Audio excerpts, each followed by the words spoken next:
Good afternoon and welcome to the April 12th, 2021 meeting of the Orlando City Council. We're going to begin today's proceedings with the invocation and pledge of allegiance led today by Commissioner Patty Sheehan. Commissioner. Thank you, Derek. You guys hear me okay? We can hear you. Okay, thank you. We bow our heads in prayer. Heavenly Creator, this deadly pandemic has created a great deal of suffering over the past year. Loved ones died in hospitals alone. Favorite places to dine or to gather have closed their doors forever. Small businesses are valiantly trying to keep their doors open with increased costs and less customers. Those who are fortunate enough to work from home are very lonely. School children have missed milestones like graduation, school play, sports, and proms.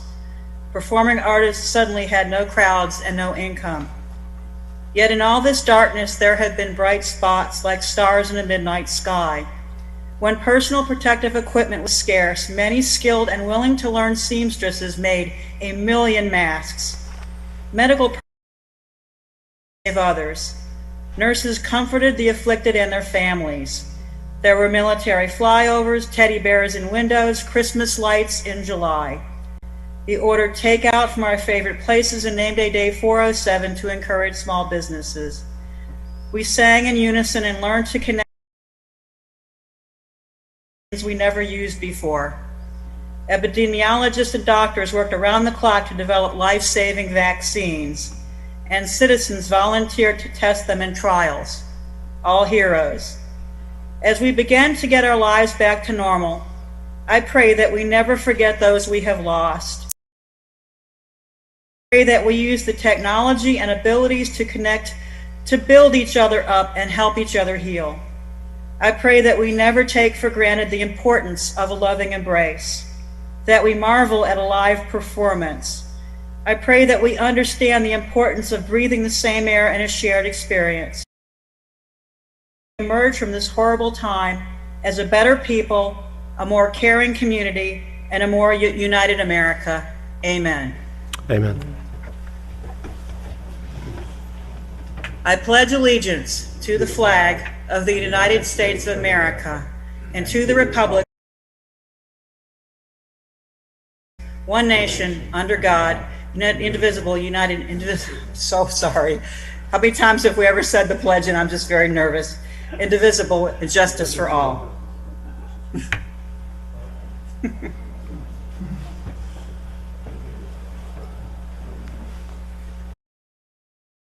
That's why I never sing the national anthem solo.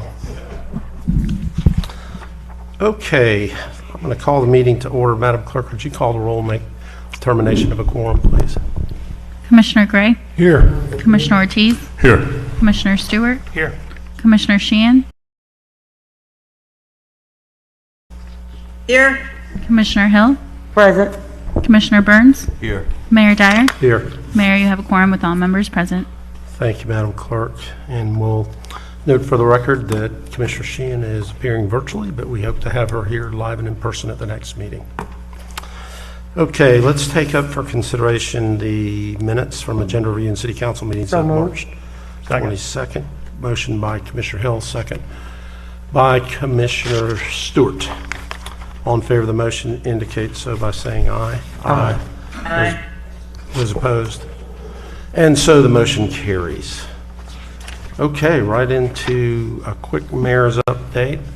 A week ago today, eligibility for vaccines expanded to all Florida residents 16 and older. So that means pretty much everybody has the opportunity now to sign up or walk up to get your vaccine.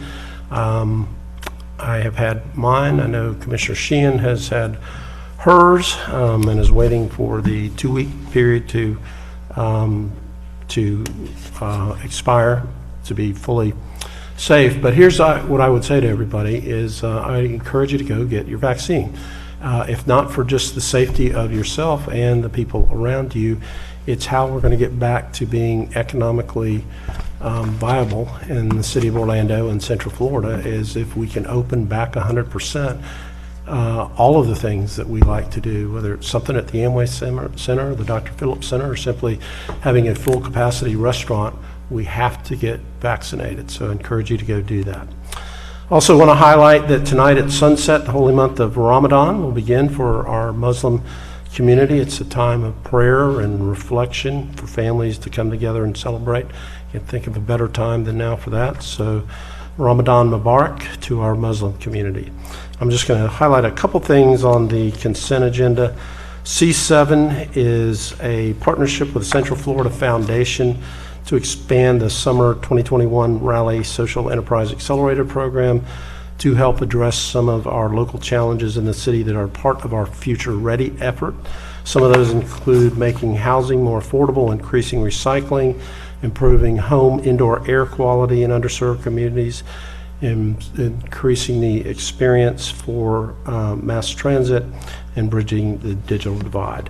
The other is items C8 and CRA4, which is a STRIVE agreement, and CRA high wage, high value funding agreement with Assured Partners, making them the second recipient of a STRIVE incentive program. They are proposing to relocate their global headquarters to downtown Orlando and create 200 new jobs over 5 years with an average salary of more than $98,000. With that, we will move on to the consent agenda, which is a number of items acted upon through a single vote of council. We give each of our council members the opportunity to comment on the consent agenda, as well as update you on important happenings from their districts. We rotate the order we do that. Commissioner Sheehan is first up today. Commissioner? Well, thank you, Mayor Dyer, and thanks for rolling with me, y'all. I don't know how I forgot the words of the I've only been reciting that since I was 5 years old.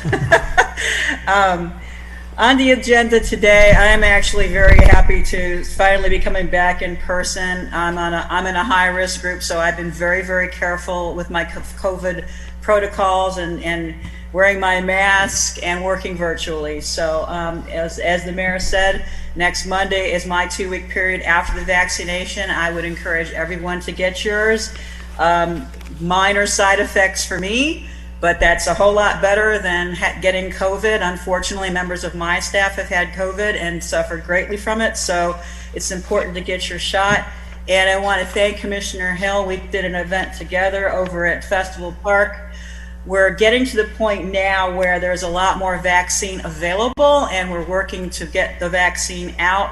The Johnson & Johnson vaccine, we have 400 shots available in mobile units. So that's going to be rolling throughout different commissioners' districts. Unfortunately, we don't get a whole lot of notice on that, but if you look at orlando.gov and keep watching that, these are just walk-up sites for people to be able to come and get vaccinations. It's worked out really well. We've had several events in District 4 so far. I know that they've been happening throughout the city, but I want to thank everyone for doing their part in getting their vaccine. Again, these are safe, reliable, and the best way, as Mayor Dyer said, the best way for us to get back to some semblance of normal. So on the agenda today, I just want to congratulate Commissioner Ortiz on item C3 today, renaming Stonewall Jackson to Roberto Clemente Road. I think that's wonderful. I think it's important for us to celebrate heroes and to rename streets as appropriate as it reflects proper remembrance of history, because a lot of people have been harmed by discrimination, and we need to make that right. On item D2, on the Arbor Day Foundation, I'm delighted that they're going to be doing 105-gallon trees to residents. Thanks to Family Parks and Recreation for making that program happen. There's also item D4 today, also fee schedules for tree removal if someone does not get a permit. I think we needed to go ahead and put more teeth in that. So I want to thank FPR for working, Family Parks Recreation for working closely on that. And item H4 today under police. The police have actually administered Noxalone, which is whenever someone has an opiate overdose. They have administered Noxalone 104 times, and they have saved all but 12 people who are undergoing an overdose. And I think that's wonderful, and I want to thank OPD for their life-saving work, and also for putting in for this grant to make sure that we can continue to save lives. in making sure that we're putting money to save lives. The Oil Police Department doing a really good job. So anyway, Mayor, that's all I had today. Thank you so much. Thank you, Commissioner Sheehan. We'll move to Commissioner Hill. Thank you, Mayor Dyer. Good afternoon. As Commissioner Sheehan stated, we've been fortunate enough to partner with community leaders and pastors and other commissioners here throughout the city of Orlando, and through the leadership, and thank you, our Public Safety Director, David Arnott, in April, in our Emergency Management Department, and also Lisa Early, Mr. Kerry Blackshear, with our Parks and Rec. He's the director over at our Northwest Center. Mayor, we've, in the last 2 weeks since we last met, was able to have over 15 locations throughout the city of Orlando, and our number is 5,200 vaccines here in the city of Orlando that has been dispensed.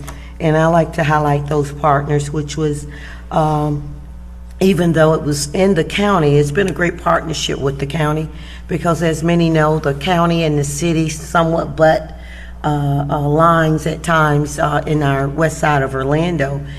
And that has been the Highlands Lake Shopping Center, of course, our Salvation Army, El Presidente Supermarket Shopping Plaza. They've been very great over on that west side of the Pine Hills community. Parkwood Plaza, Gore Street Market there in the Paramore Gore Street area. The Agape Perfecting Praise Worship Center, through the leadership of Pastor Sharon Rowley and Pastor Terrence Gray at St. Mark AME, that partnered. Myself and Commissioner Burns partnered there in the Washington Shores Shopping Center on Hot Fish Friday, where we, it's a gathering space there on the west side where many congregate in the city shopping, well, the city's park there in that shopping center, where Commissioner Burns has done a phenomenal job with making sure that community is included. Then we stretched out to the Kingdom Church under Pastor David Jock and Bishop Derek McCrae, and there, of course, through the leadership of David Arnott, at the Northwest Center, where we've had 2 rounds of the vaccines, and of course the partnership along with Commissioner Sheehan at Festival Park. And it has just been a phenomenal outreach with the Florida Emergency Management Department and the Federal Emergency Management. And of course, Mayor Dyer, thank you for leading these efforts, sir, and also coming to the sites. I think it made such a difference, and I've heard that it have, for the morale of most of these nurses and supervisors there at that site, those sites, to see you actually come up. And your presence alone, they were saying what a down-to-earth guy you are. I said, yeah, he's Ivy League redneck. He's a great guy. But with that, so as everyone's saying, please get these vaccines, if not for yourself, for those that you love, and so we can get back to what our new norm is. But even after you get the vaccine, please continue to practice those CDC guidelines of wearing your mask, washing your hands, and social distancing.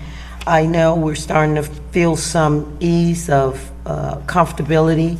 I'm still trying to figure out a strategy, Mayor, of how we're going to reach our Gen Xers and our millennials. They quite have not decided if they're going to get the vaccination, and they have started to relax with their mask. And what I will ask from this dais is, I know many of our businesses have taken an economic hit, and we don't want to turn those around from coming into our establishments, but please make sure that they have on their masks. We lost someone in our generation. You're a little bit younger than me, Commissioner Burns, but DMX. That's why this initiative that OPD is moving forward with, and I know our fire department also has Narcan in their trucks, that we continue to address opiate addictions and making sure that we can help those that might happen to overdose. but there is a beautiful tribute that happened downtown in his passing. Saw about 600 young individuals on the streets of Orlando this past weekend celebrating his life and his legacy, which many of us have been doing over the weekends. Man that had to struggle against many demons, but did so much for others, even in his pain. But no one had on a mask. And it was quite frightening and disappointing to see all those youth in the streets celebrating life, but very well could help destroy life by transferring COVID-19. So just want to say that I'm sorry for taking up so much time, but it was quite disturbing to see. And hopefully we can continue to let our young generation know how important it is for them to continue to put on their masks. And it's not just unique to Orlando. We saw it throughout the country and even down south when it came to spring break.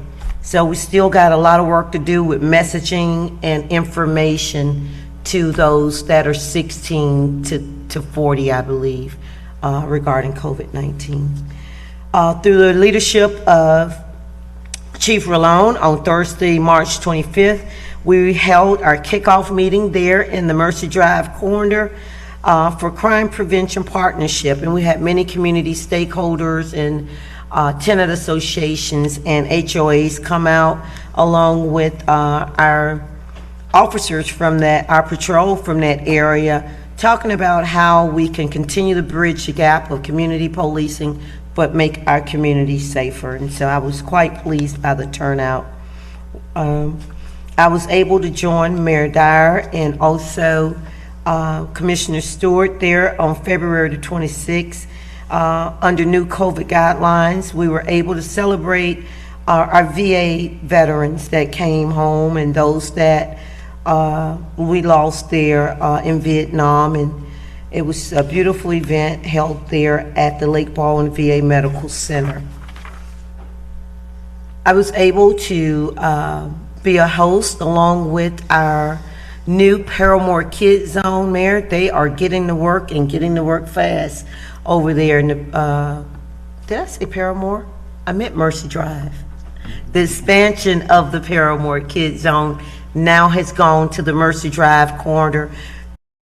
Of this council and the leadership of Mayor Dyer, myself, Commissioner Burns, and Commissioner Ortiz was able to expand this model that Mayor Dyer started back in, I think, 2005, where we were trying to change the trajectory of the youth outcomes there in the Paramore area when we knew teenage pregnancy was venereal diseases, those that was not completing high school, and also youth crime.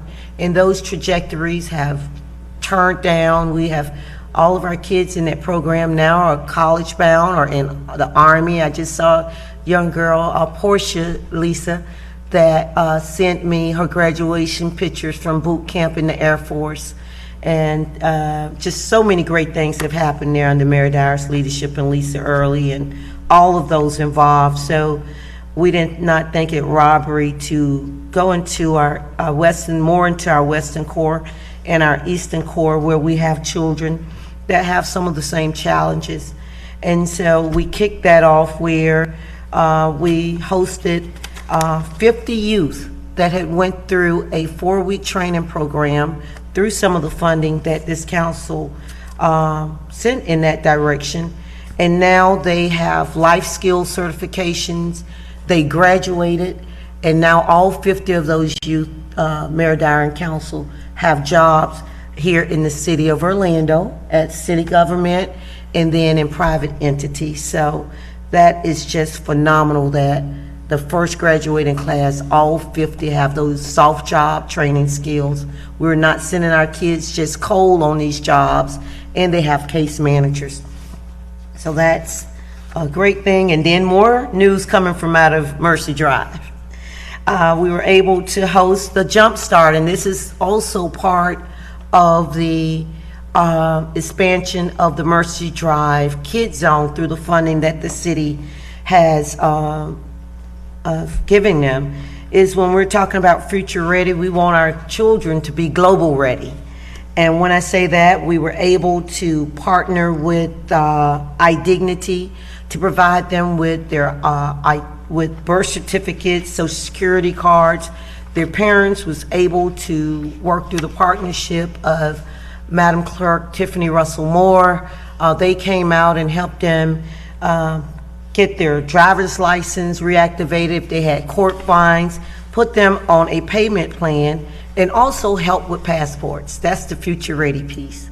And the city was able to help provide that for these youth and their families, and also with some of the expungement services there at the clerk's office. So a special thank you to our city's Family Parks and Rec team, under the leadership now of that Kid Zone of Mrs. Onika Burnett, and also the center director, Carrie Blackshear, and of course, Tiffany Moore Russell.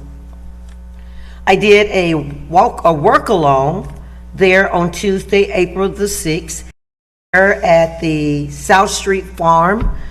It is a farm where the city has allocated city land for them to farm on it, because we know many of our West Side communities are food deserts and have many food insecurities. And through the leadership of Mr. Chris Castro, my partner in green, we have given healthy food options at this farm where they share most of their vegetation with those in the Paramore community. And it was just a green oasis of local grown produce. And they also give youth there in that area jobs and teach them about horticulture and farming. You know, anytime we see something that's good, we want to build upon it.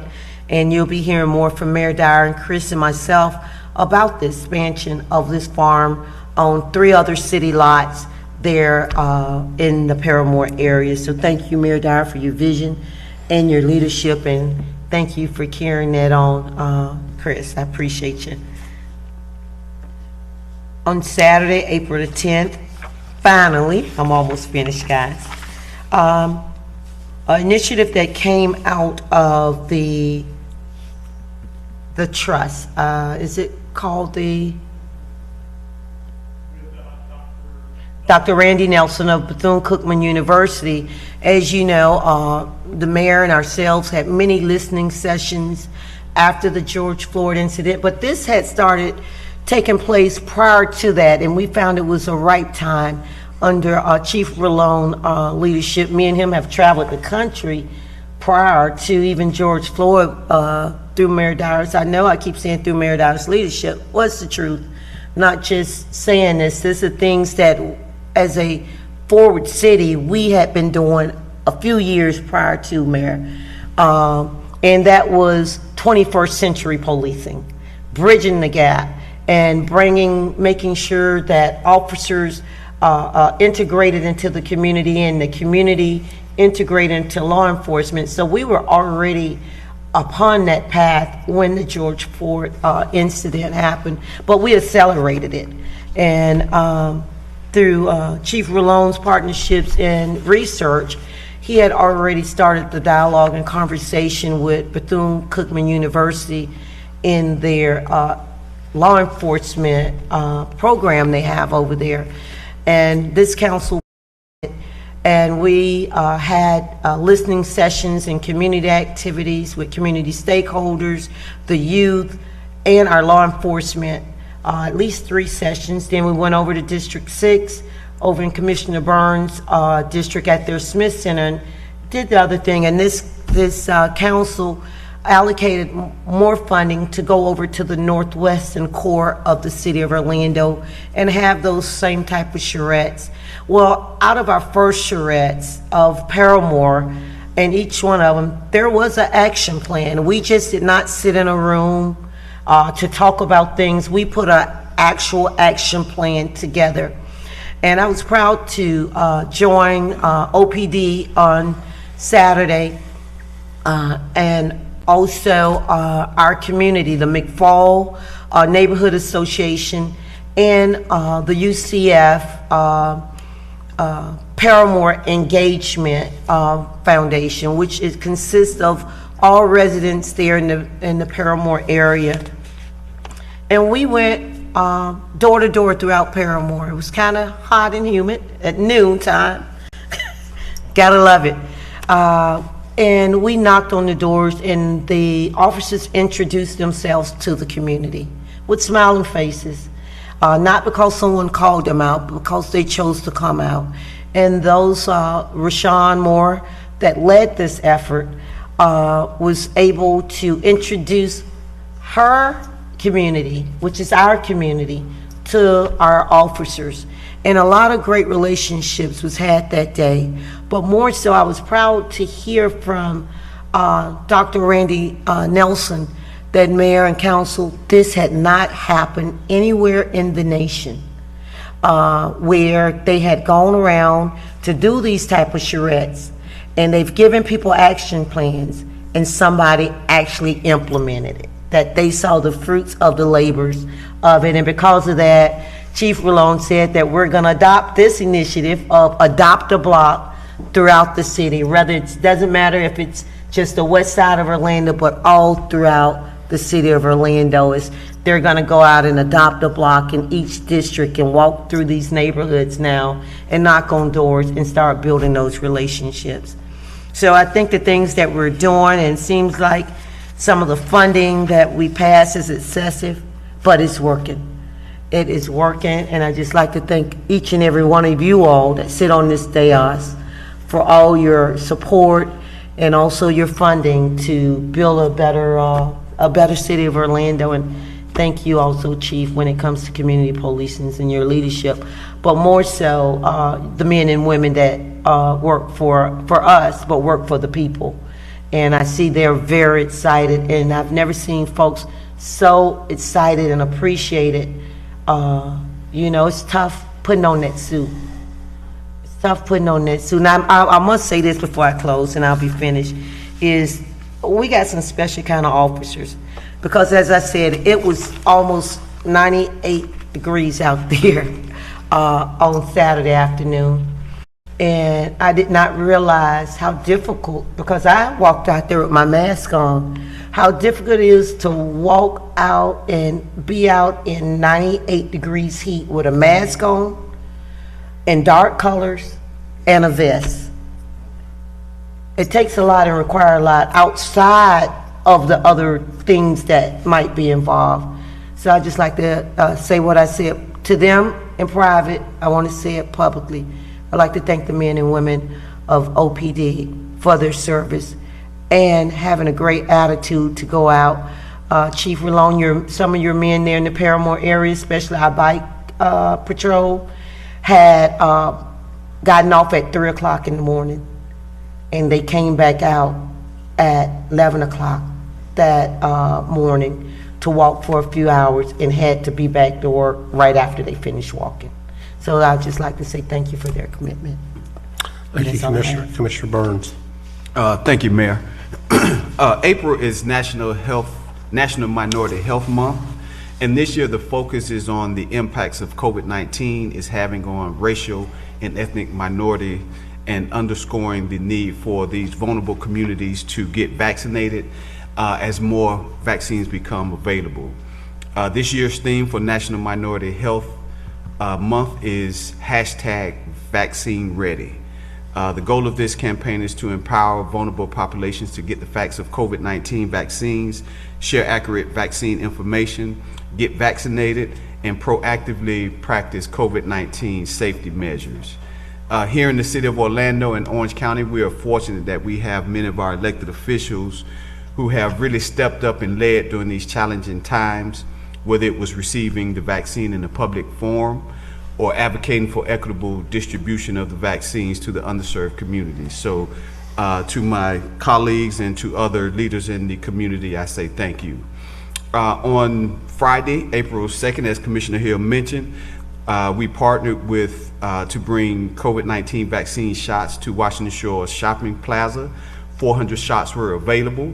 to residents in the area, and I want to thank you, Commissioner Hill, for your partnership and your diligence in working to ensure our community, again, has equitable access to the vaccines. This past weekend at the Smith Center, He Got Up, in partnership with LDS Church and Southeastern Food Bank, gave away hundreds of food boxes to our communities. While vaccines are becoming more accessible and businesses are reopening, we still have many in our district hurting and in need of assistance. Thank you to He Got Up and every organization in our community for working to help our neighbors in need. As we approach Earth Day on April 22nd, I want to commend Mr. Castro, Chris Castro, and the sustainability team for their efforts to make the city beautiful, one of the greenest cities in the country. From electric buses to electric charging stations, I can say with confidence that we're truly moving the needle to make our city more sustainable. On the consent agenda, I just wanted to express my support for H4, the Heroes Naloxone grant. And this grant highlights the many considerations and the different roles our police officers play in our community every day to keep our community safe. So I'd just like to say thank you, Chief, for seeking those funds, because we know that, as Commissioner Sheehan mentioned, those are some life-saving activities that happen right there on the street, and it takes quick action. And so having the naloxone available to our officers will again keep our communities safe, but also save lives. So thank you. And that's it for me, Mayor. Thank you, Commissioner Burns. Commissioner Gray. Thank you, Mayor. Long agenda, so I'll be quick. Things happening in District 1 are on our website, both past and future, so I'll leave it at that. On the agenda, in agenda review, I declared I do have a conflict on item C8 and the companion item under CRA item 4. That's a business conflict, so I will not be voting on those two items. And also just wanted to mention item K3, which was the appointment of Craig Mateer and John Evans Jr. to our GOA board. I think we all know how important the airport is to Central Florida, and so I'm glad to see we've got a couple more folks there on the board to help govern the affairs of the airport. So congrats to them, and I wish them all the best. So that's all I had, Mayor. Thank you, Commissioner. We'll move to Commissioner Ortiz. Thank you, Mayor. On Friday, April 26, I attended the unveiling ceremony and grand opening of the Orange County Law Enforcement Memorial. The new memorial highlights fallen officers of all 13 law enforcement agencies in Orange County, including K-9s. FOP 93, along with FOP 25, did an outstanding job depicting the honor and respect deserving of the law enforcement heroes whose life were taken from us too soon. Great memorial. If any of you have a chance to stop by, it's totally different. It's really becoming, and of course it'll get to you because there's so much sentiment involved on this memorial. So on Thursday, April 22nd, Earth Day is being recognized worldwide, and the City of Orlando continues to move forward with sustainability and clean energy to combat climate change and become a more earth-friendly city. Some initiatives include helping residents go solar, improving recycling and food waste collection, and installing rooftop solar on city facilities. I'm proud to say that one of the District 2 Neighborhood Center is a part of the City Beautiful sustainability efforts. Dover Shores Neighborhood Center has recently been updated with new electric vehicle charging stations, new and more energy efficient HVAC chiller, energy efficient LED lighting, and new building automation and control systems, solar hot water for the pool, and we'll soon have rooftop solar also. Park of the Americas also has the stations for the vehicles, and I look forward to see it totally off the grid. So I want to give a huge shout out to Chris Castro, Brittany Sellers, Joe England, Danielle Friedline, and staff for their hard work and leadership in the Office of Sustainability and Resilience. Thank you so much. And last but not least is item C3, as Commissioner Sheehan stated, is it's only the minutes of accepting from the Board of Zoning Adjustment for the renaming of Stonewall Jackson Road to Roberto Clemente Road. I want to congratulate the community more than anybody else, because this was an effort, a community effort. Father Rodriguez, Alianza, Marcos, Joanna Lopez, and a group of people that got really involved, and also the residents of that community and the owners of those buildings around that area. They all came up very positively, and they said that yes, they were ready to have that change. So they made it a lot easier for our staff to start the process. Elizabeth, thank you for all your help.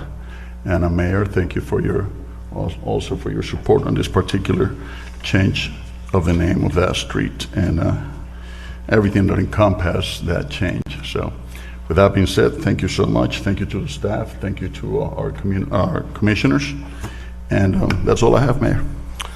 You know, Commissioner Ortiz, while we're bragging about our sustainability efforts, it was remiss on my part not to mention that if you picked up Parade magazine yesterday and the Orlando Sentinel and other newspapers around the country, the city of Orlando was designated one of their 5 Earth-friendliest cities in the entire United States. So not just the Southeast United States, but the entire United States.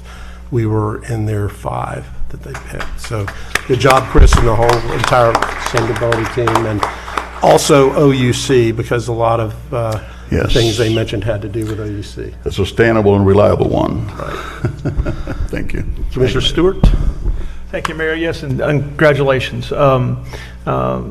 Let me echo everything that Commissioner Ortiz has said, as well as those also on the dais about Earth Day. But I had the opportunity last week to talk a little bit about what we're doing in parks throughout the community. One of those parks we discussed was actually the work that we're going to do over at Lake Fairview.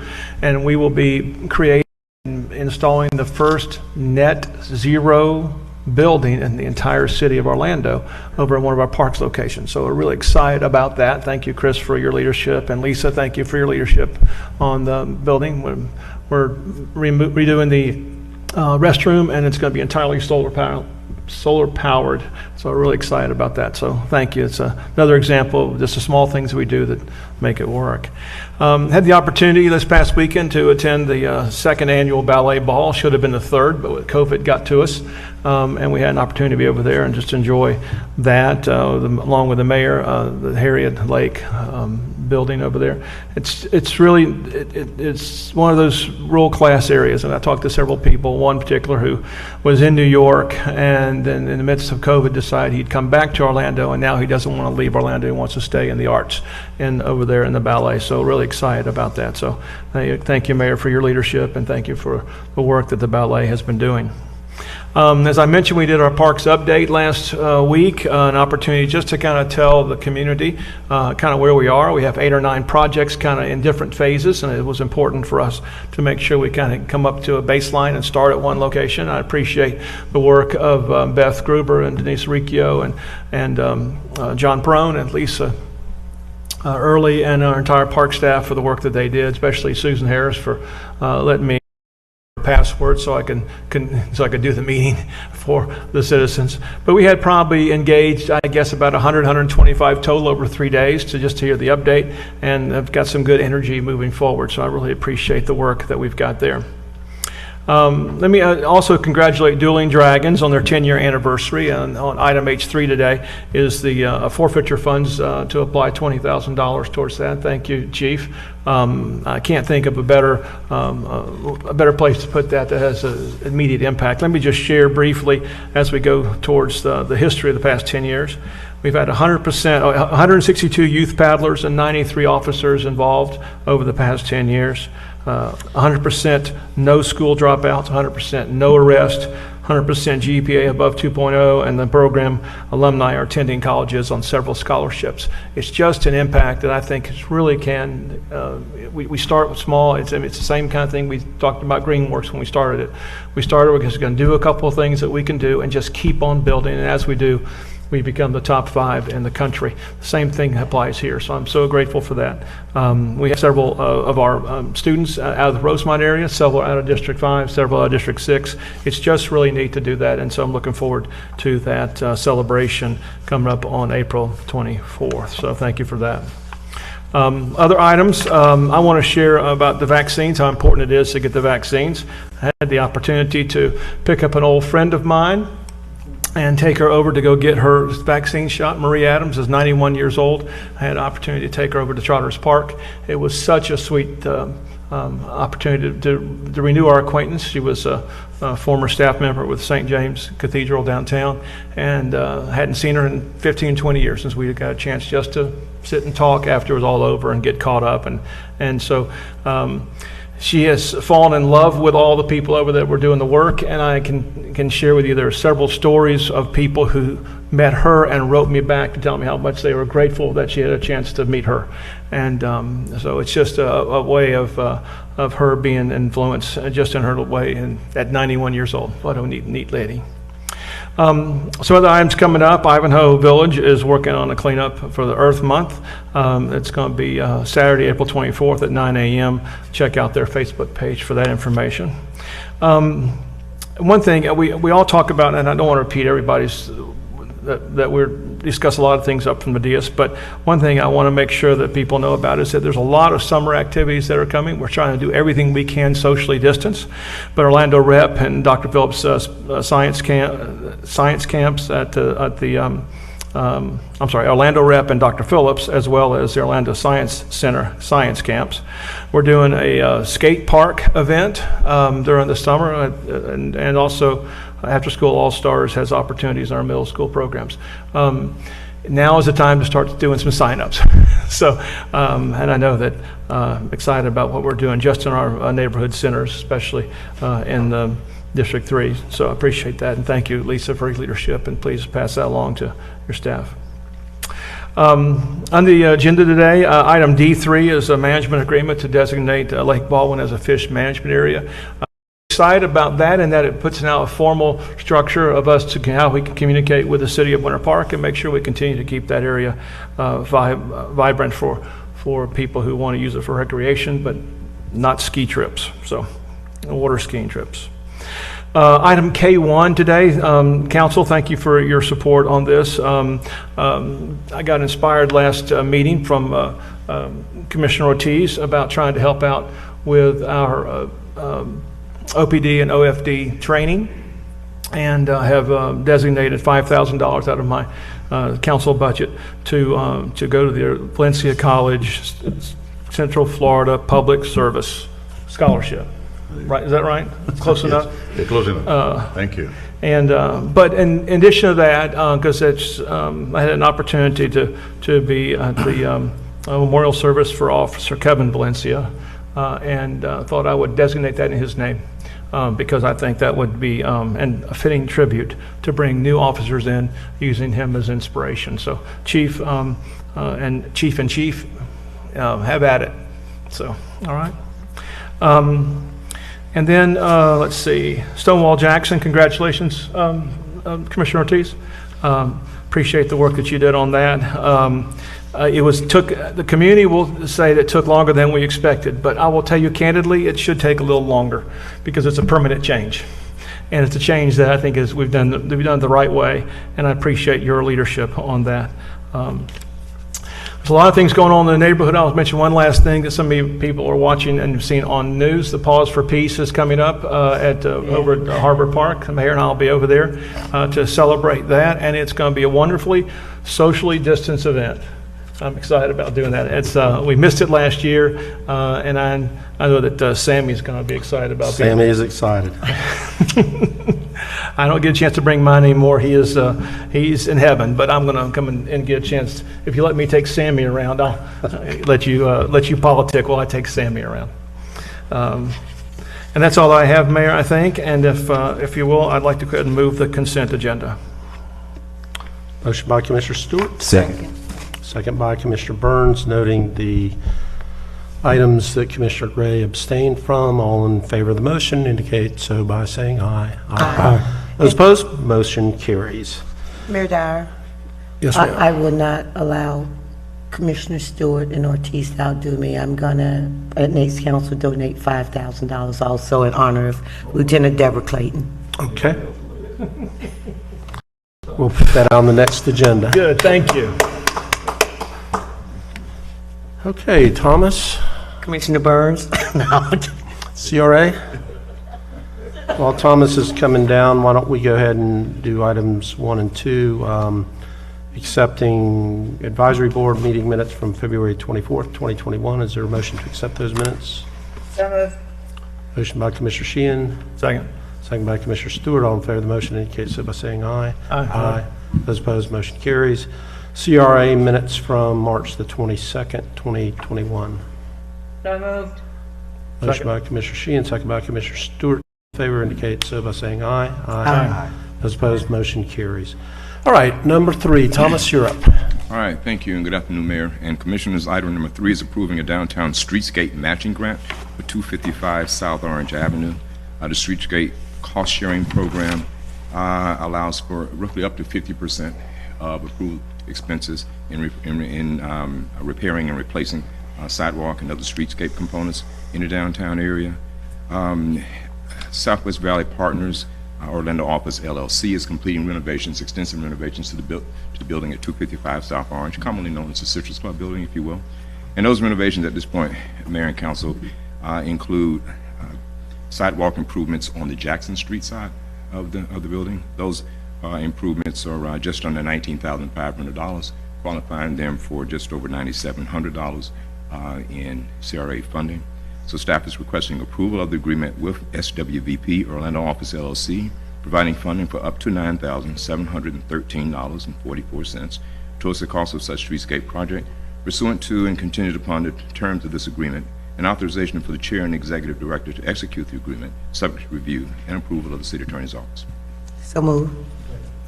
Motion by Commissioner Hill, second by Commissioner Stewart. Discussion. Hearing none, all in favor of the motion indicate so by saying aye. Aye. Those opposed, motion carries. Number 4.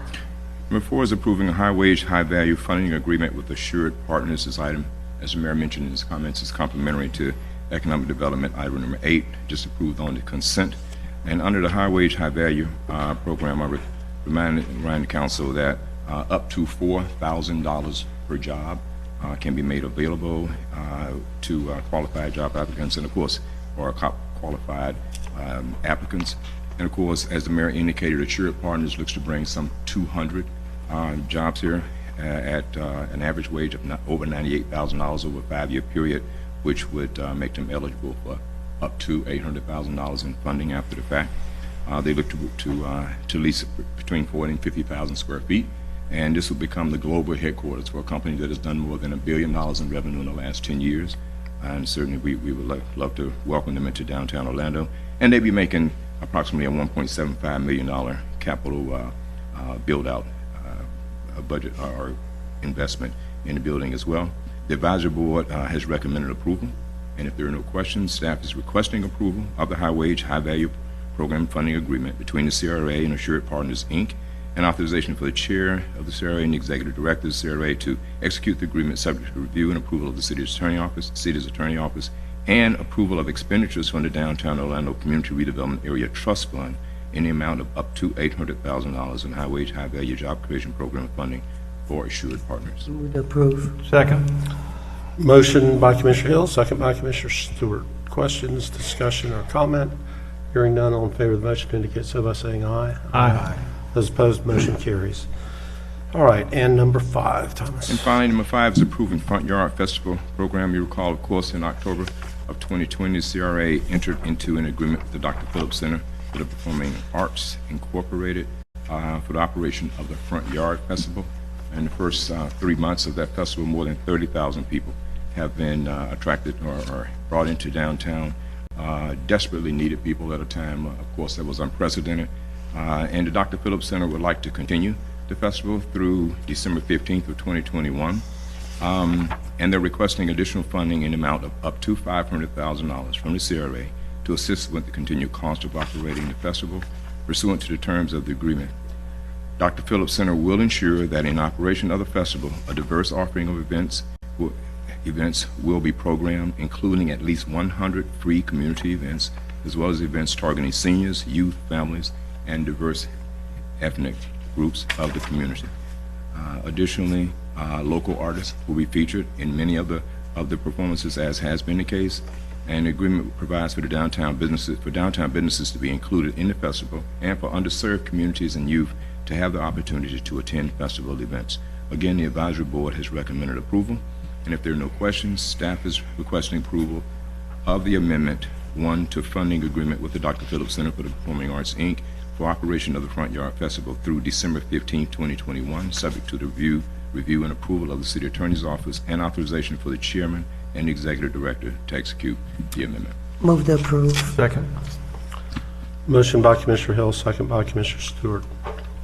Questions, comments, discussion here? Just comment of the stellar job that Kathy Ransberg and her team has done over in that front yard, and the inclusion that she's had in the process is to be commended.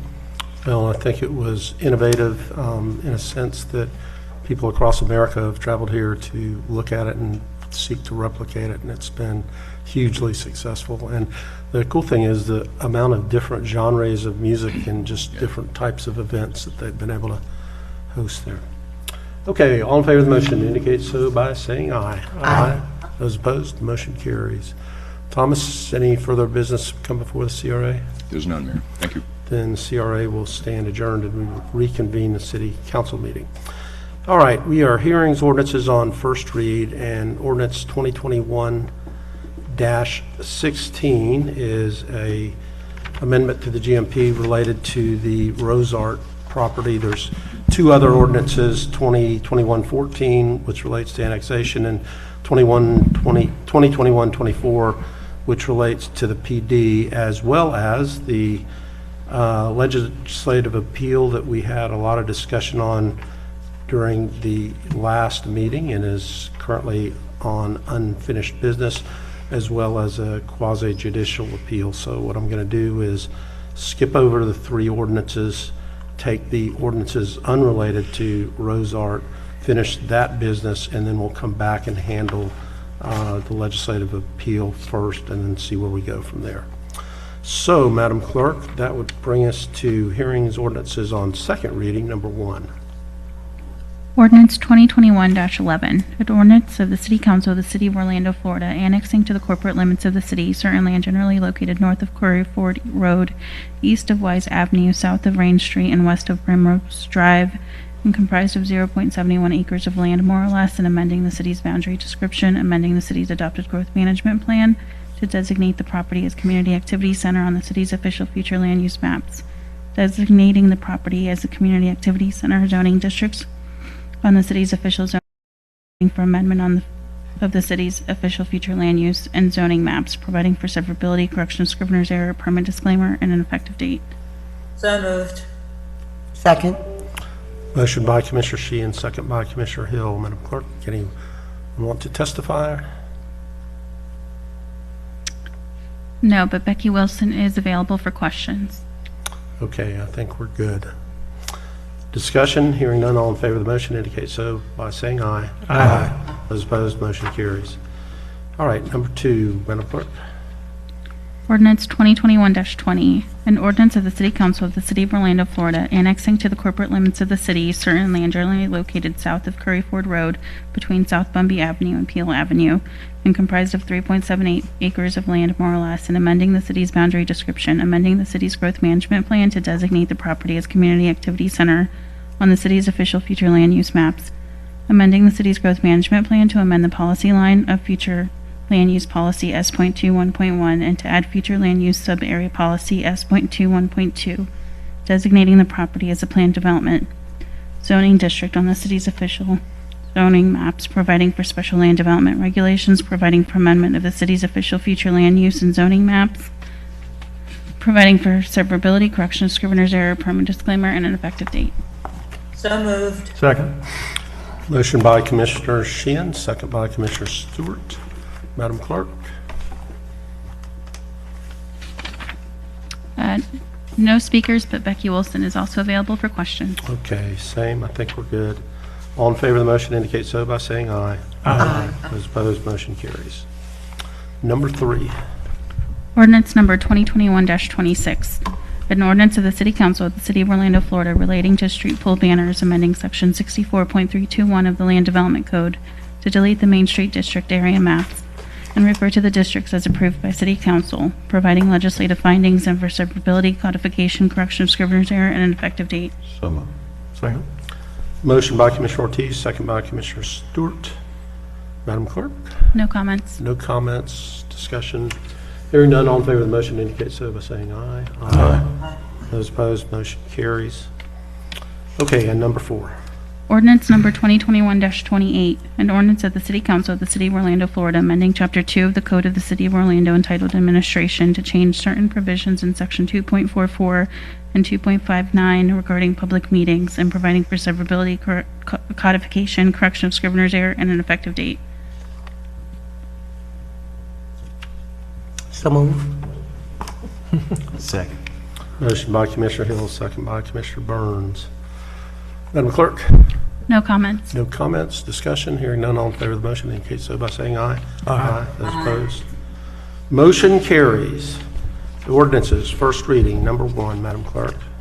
Ordinance number 2021-8, an ordinance of the City Council of the City of Orlando, Florida, amending the city's growth management plan to change the future land use map designation for certain land generally located south of Citrus Drive, north of Columbia Street, and east of Westmoreland Drive, comprised of 3.95 acres of land, more or less, from public, recreational, and institutional office low intensity in part, and from residential low intensity to office low intensity in part, on the city's future land use map, changing the property zoning designation from public use with the traditional city overlay district in part to low intensity office residential with the traditional city overlay district in part, and from 1 to 2 family residential district with the traditional city overlay district to the low intensity office residential district with the traditional city overlay district in part, providing for amendment of the city's official future land use and zoning maps, providing for severability, correction of scrivener's error, permit disclaimer, and an effective date.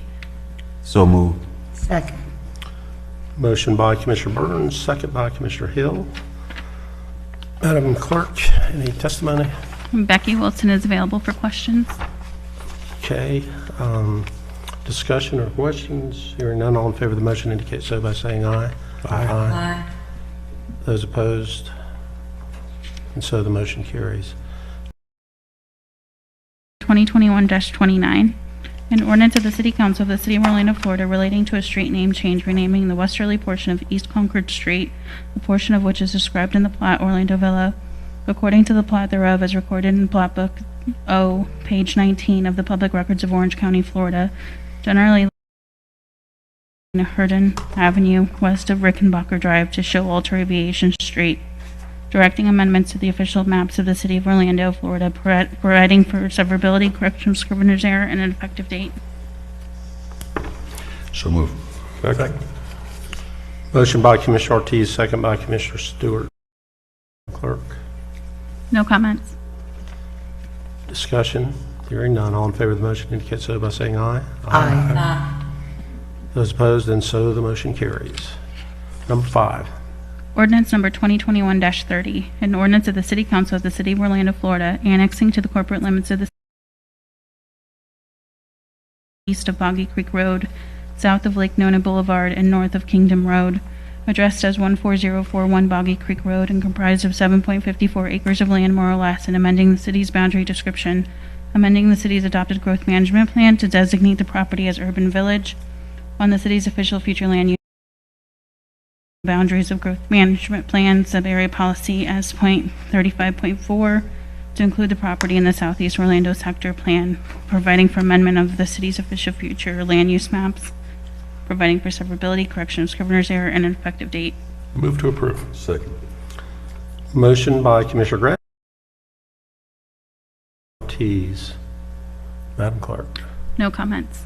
No comments, discussion. Hearing none, all in favor of the motion indicate so by saying aye. Those opposed, motion carries. And number 6. Ordinance number 2021-32, an ordinance of the City Council of the City of Orlando, Florida, granting a petition boundaries of the Greenway Improvement District as initiated by the District's Board of Supervisors, amending ordinance number 2016-74 to contract the district by approximately 388.96 acres, the district being generally located north of the Osceola County border, east of Boggy Creek Road, south of the Greenway State Road 417, and west of Narcoossee Road, providing for severability, correction of scrivener's error, and an effective date. Move to approve. Second. Motion by Commissioner Gray, second by Commissioner Ortiz. Madam Clerk. No comments. No comments, discussion? Hearing none, all in favor of the motion indicate so by saying aye. Opposed, motion carries. And number 7. Ordinance 2021-33, an ordinance granting petition of Lake Nona Land Company LLC establishing and naming the Midtown Improvement District pursuant to Chapter 190 Florida statutes, describing the external boundaries, the functions and the powers of the district, designating 5 persons to serve as the initial members of the district's Board of Supervisors, providing a severability clause and an effective date. Move to approve. Second. Motion by Commissioner Gray, second by Commissioner Ortiz. Madam Clerk. No comments. Discussion, hearing none, all in favor of the motion indicate so by saying aye. Aye. Those opposed, and so the motion carries. All right, let's move to unfinished business. And if you recall, that's an appeal of the Rose Arts District mixed-use redevelopment. It's an appeal of a legislative recommendation made by the MPB to this council.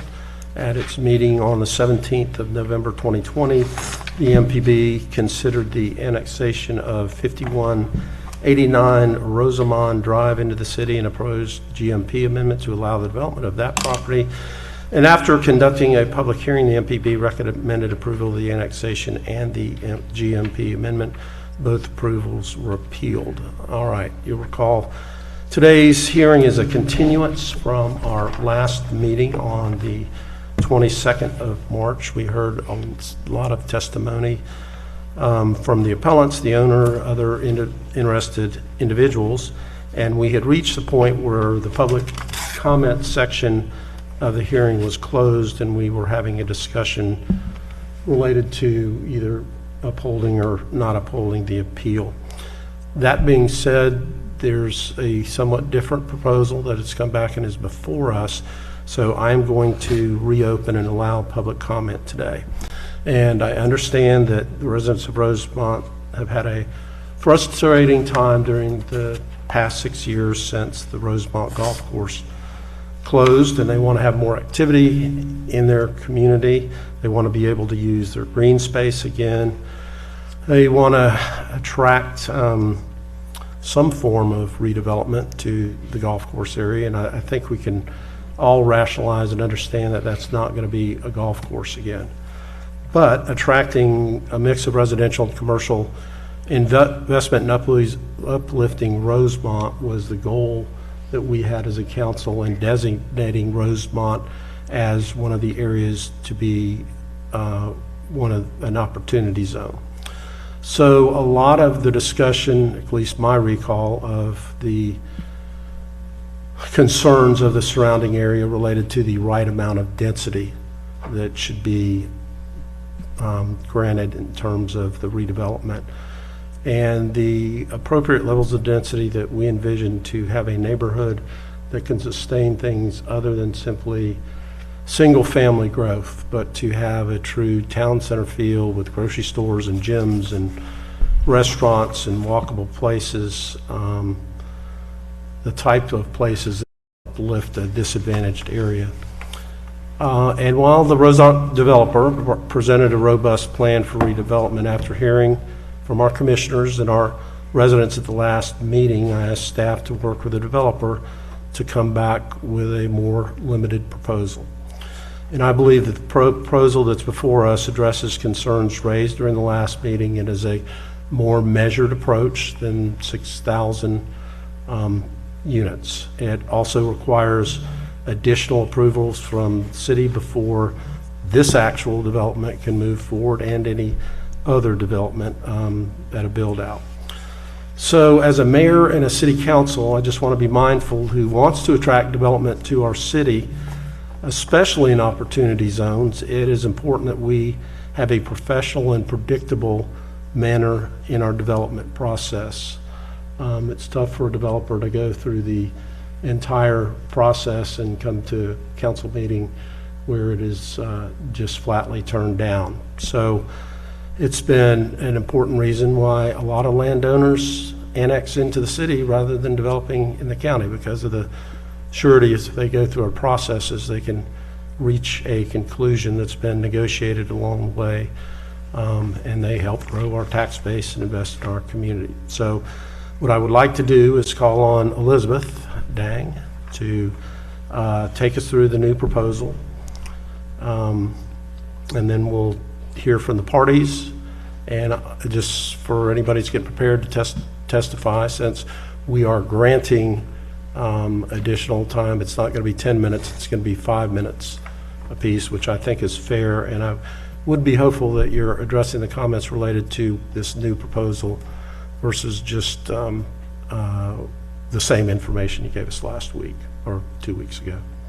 Elizabeth? Good afternoon, Mayor and council members.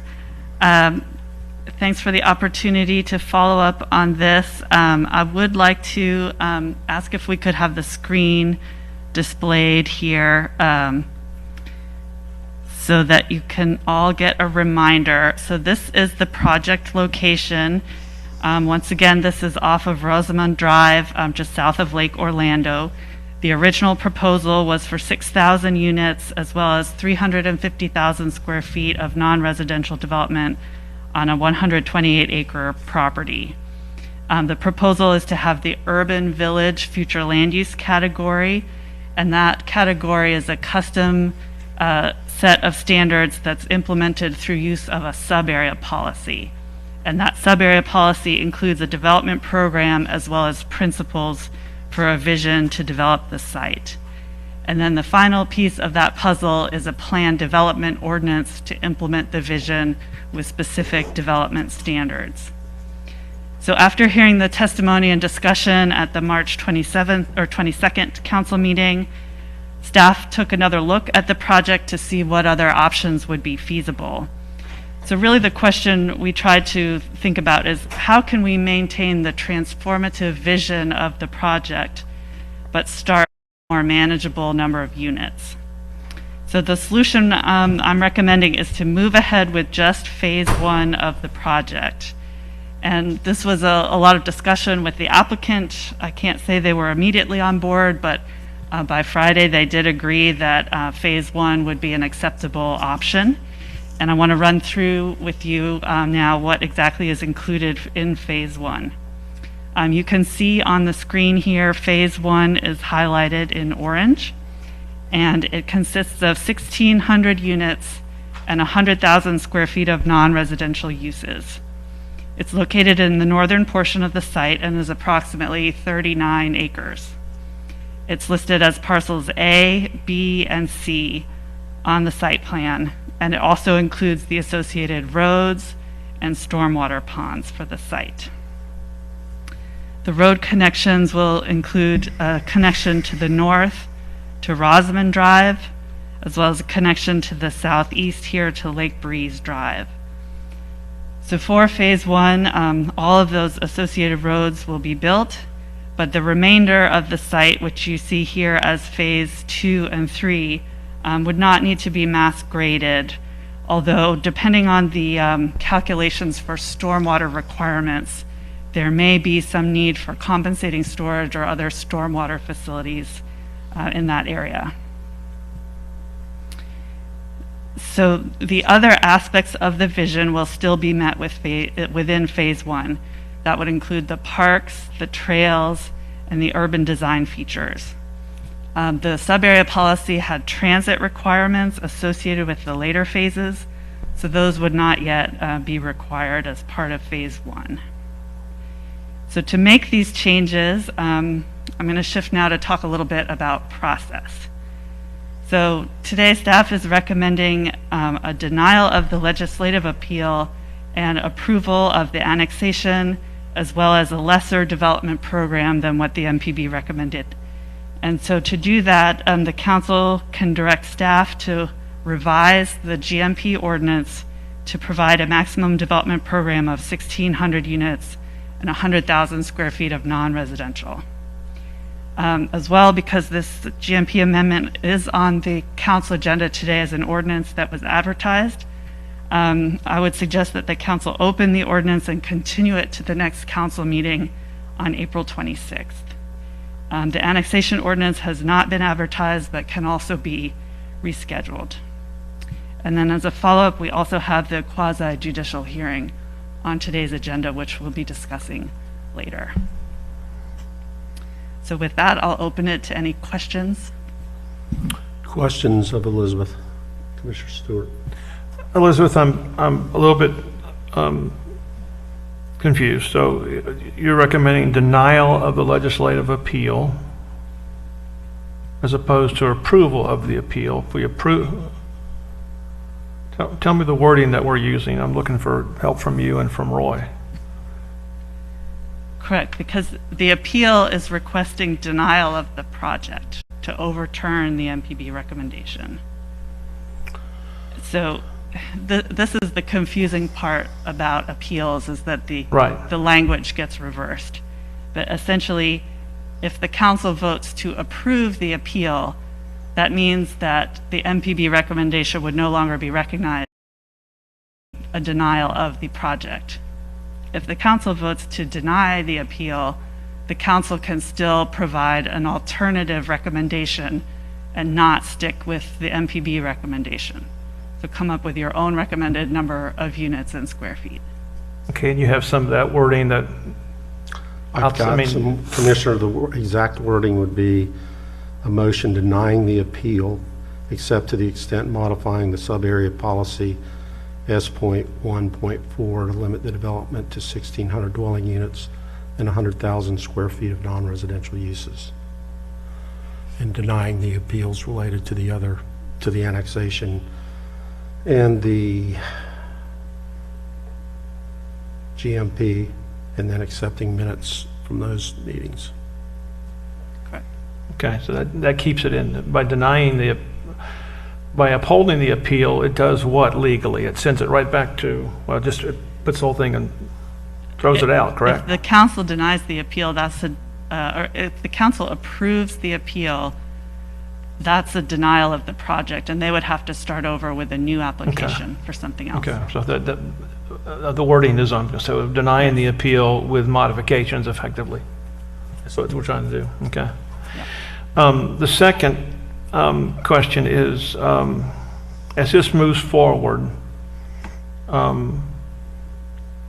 what do the other parcels, D through H or I or J or whatever they are, the rest of them are, what do those things look like as it comes to us and forward?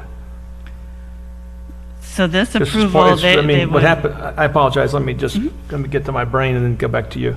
The entire project now is only one project, and it covers the entire 128 acres, correct? correct. So the project boundary stays the same, but instead of what you see on the plan with phase 2 and phase 3, those parcels would not be there. It would just say, you know, future development. Future development, okay. And Commissioner, the other way was they had to meet certain criteria, and then if we'd approved that, they would have a right to move on to phase 2 or phase 3 Yeah, if they had right. done certain things along the way. But we haven't, by making this change, we haven't denied any property owner to come back and make other recommendations sometime in the future based upon some type of additional requirement that they have. In other words, That's correct. They could So- come back with potentially a totally different project for these later phases. yeah, I'm treating it like a guy who's got one parcel, hasn't replatted it for 3 sections. He's only going to build a house on one, and he doesn't decide what he's going to do the other 2. He's just going to leave them vacant. That's how I'm treating it. Is that how we? Correct. And Yes. so, as far as we're concerned, he's got one house on one of the 3 parcels, but the entire 3 parcels are still the same property. Yes. That's how I'm. At this That's how I'm treating it in my brain. Yep. Okay.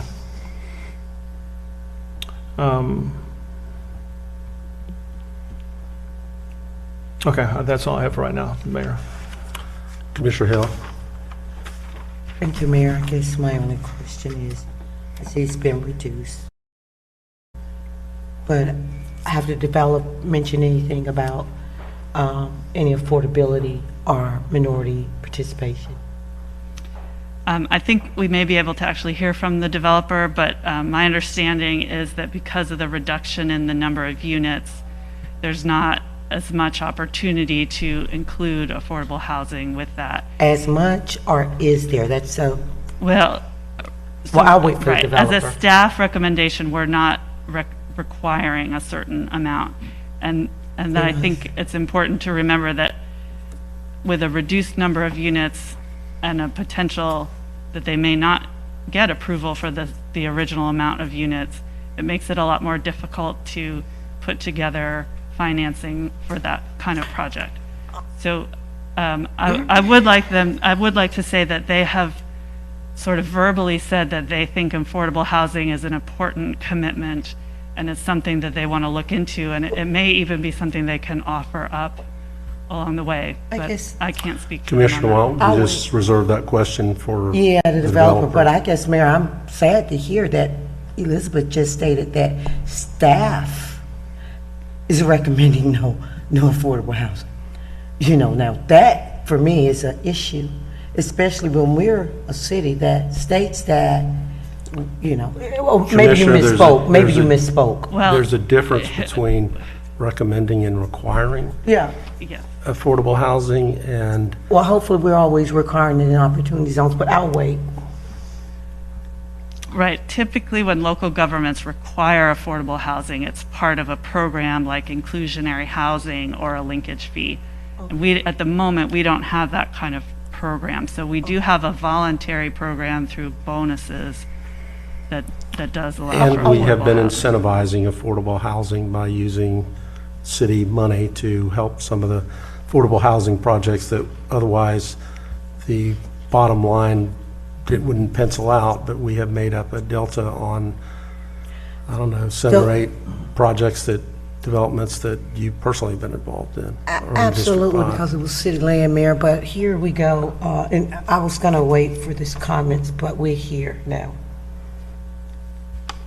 When I was briefed a couple years ago about opportunity zones, it was to redevelop poverty-stricken areas, not to gentrify them, not to allow developers, because they have money and can get incentives because they're in an opportunity zone, to have these opportunities, and the people that dwell in these communities not have opportunities to live in some of these developments or have storefronts in these developments.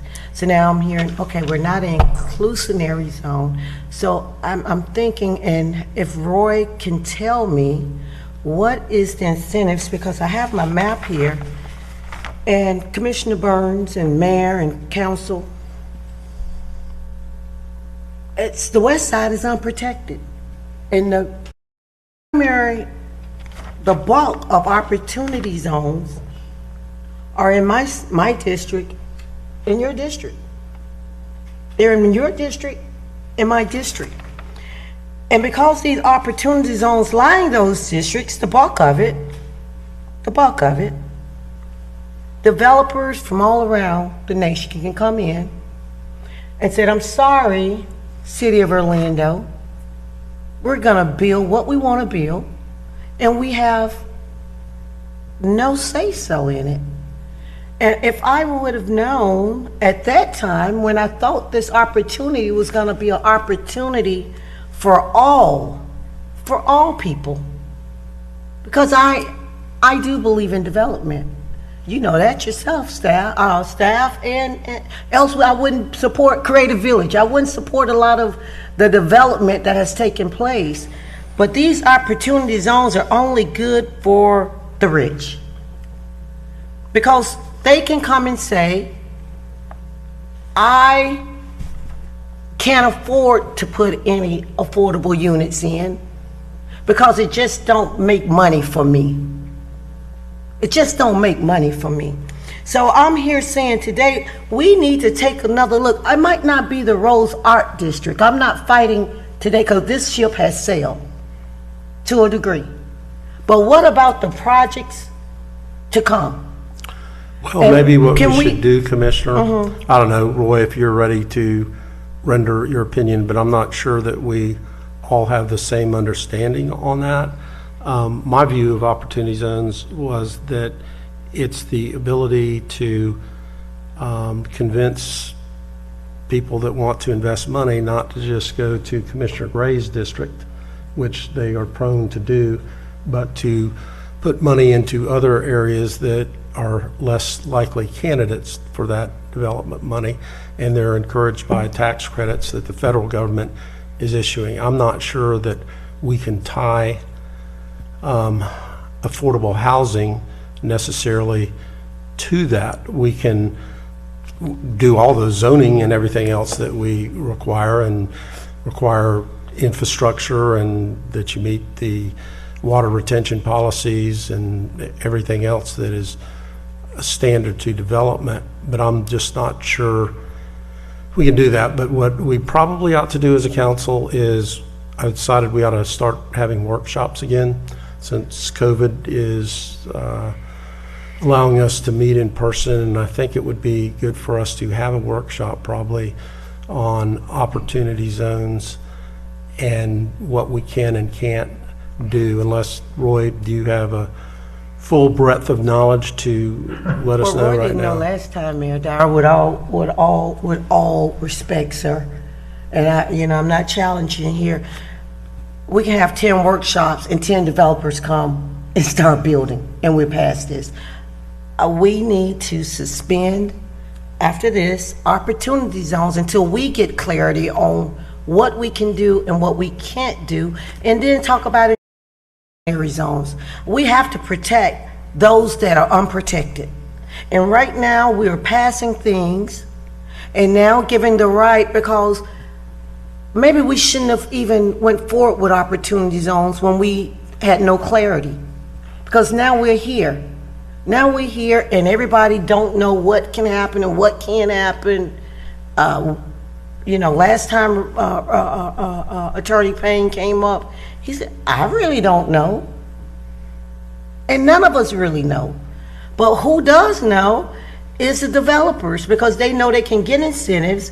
This is not just happening at the Rose Art District. I have another development happening right there on W.D. Judge and John Young, where they're saying, no, we don't want to do any market rate, when it's been nothing but po folk over in the Mercer Drive area, and they're saying they can't even build one. Elizabeth's saying, no, we're not advising them to, because they say it don't make money for them. And hopefully the developer will consider this day to do the right thing, not because he's forced, or not because we don't have teeth in this opportunity, but it's the right and just thing to do if you're going to get incentives because of poor people or working class people that might not make the average medium income, to allow a few of those folks to enjoy the good life too, to allow them to have their children in adequate conditions. So I'm hoping when the developer come up, he will reconsider, or she will reconsider, the need for all people to rise, not just some, not for those, because market rate is $2,500 a month almost, and that's starting from the bottom. So we already know certain people are going to be excluded. And I have pause and concern for this, because I was part of those under the direction of my staff a couple years ago, talking about how great opportunity zones were going to be for all people. And now I sit at the fork in the road, saying, no, this isn't good for all people. This is just good for those that have money. So we as a city have always led in making sure we have been an inclusive city. And it is our responsibility when developers come to tell them about the inclusion we desire, regardless if we can't force it, but the inclusion we desire. I'm not against, it seemed like it's scaled down, but I am concerned as we move forward in these opportunity zones that is going to be open sesame for developers all around and say, hey, these po folk over here on the west side, or they're in a little crux of the east side, where we have Latino communities, don't have a say, and it's time to leave. Where we gonna go? I want to know where we're gonna go. Where we're gonna be able to afford to go. If we can't live in the community, where's our support system? It's gonna be broke down if we cannot be a part of the renaissance of these opportunity zones. I would even support suspending opportunity zones here in the city of Orlando until we can get some clarity on what we can and what we can't. And I apologize, Mayor, but you know, I'm speaking from my heart. This ain't nothing new. But we got to get some clarity in this thing before we keep bringing things before us to vote on in these opportunity zones. Because more and more developers are going to come in and develop, and I welcome them. But I also want them to know, just like I expect OPD to go out and know the neighbors and include them in the process. I expect us to ask these developers, not ask, but put something in place to where they have to include everyone. And when the tide come in, everybody rise. I'm sorry. Thank you, Commissioner. Okay, now we have everybody wanting to speak again. So let's go. Commissioner Stewart, then Commissioner Gray, then Commissioner Ortiz. Yeah, let me, while I agree with you philosophically, Commissioner Hill, opportunity zones are a federal program, and we can't require things in the federal program. So there may We be. voted on it. We put this ordinance, we put this zone together. The feds did not come down and tell us where to put these zones. We sat and voted on this at this dais. I think they're determined based upon census tract, based upon the feds, so, but We voted on it, sir. We voted on it. The feds did not come and tell us this is where the zones are gonna go. We put the zones together and we passed it on this dais, Commissioner Stewart, with all due respect. And guess what? It's not gonna affect you. You just got a little Rosemont. We got the whole 5 and 6 over here, full of opportunity zones. College Park is not opportunity zone. Trotter Park is not opportunity zone. But all of your district, Commissioner Burns, and all of my district is opportunity zone. And my fear, I didn't want to say it, but since you forcing me, my fear is that you will have no African-American representation on this dais within the next 6 years, and we don't do something about these opportunity zones now that this has unbubbled and that is all going to be market rate. I know that's a whole nother I know that you and I are going to disagree on how to Okay. interpret what opportunity zones are. Yeah. But as a reminder, 5 of the 6 are in your 2 districts. There's 7 of the other 12 that are in other districts. So it is important. It's important for us, including the airport and including other areas. But it's a federal program, and I'm not sure that we can make any kind of recommendation on a federal capital improvement tax incentive program. And that's why I say we need legal advice that knows, because you're not sure, I'm not sure, nobody's sure. Roy, you want to weigh in any way? Yeah, can everybody hear me? Yep. I apologize, I'm remote today, but yes, I have educated myself some on opportunity zones since we last spoke. They are established by the governor through a federal program based on the census tracts. Now, I'm sure the governor takes input from the local Can I interrupt you jurisdiction. just for a second? What I recall is we made a recommendation to the state, and the state was actually the one that designated, not all of the ones that we For a federal recommended, program. in fact. Yeah, I think that's, certainly they take local jurisdictions' input, but ultimately it's the state and the governor that will provide the opportunity zone boundaries to the feds for approval. And it is based on census data, but probably the more appropriate way to address that would be through some sort of inclusionary zoning. You could include the opportunity zones in that, but it would be based on land use criteria rather than census data. But that would be a more effective way to ensure that every developer within that particular land use category was required to have a component of affordable housing in that area. And then it would be equitably applied. All developers would know what the requirements were when they came in, and you could include opportunity zones within those areas, but they wouldn't just be opportunity zones.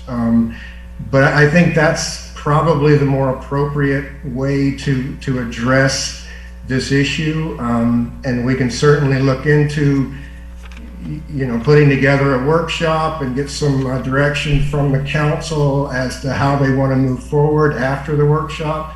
But I do think that is the more effective and the more appropriate way to deal with this. And like I said, certainly you could include opportunity zones within these areas, and they would probably be developed first, because then you've got tax incentives that would apply within these opportunity zones. But it's obviously up to the council how we proceed on that point. Commissioner Gray? Thank you, Mayor. I wanted to wait my turn. Look, this is something I think we do need to talk about at a workshop, because there's pros and cons. But the one thing I will say about opportunity zones is that part of the program is the property owner, you can't recognize the tax benefits, the federal benefits, until after the year number 10. So what that helps, again, Mayor or Commissioner, not here to debate today. I want to stay on focus, on target. But what that does imply, and I think one of the reasons the federal government put those in there, is if you're going to have to hold something for 10 years, it implies that you're going to build a product and you're going to maintain that product longer. Otherwise, you're not going to benefit from your investment. Look, we can do all this in a workshop. My only request, Mayor, thank you, was we stay on target with this issue. We'll talk about inclusionary zoning and everything else, affordable housing, in a workshop. I don't think this afternoon's the time to do it. That's my 2 cents. Thank you, sir. Thank you, Commissioner Gray. Commissioner Ortiz? Thank you, Mayor. Thank you, Commissioner Gray, for your 2 cents. So, anyhow, the way I see this is Commissioner Stewart has a huge predicament, and so do we, because our main role here is representing the community.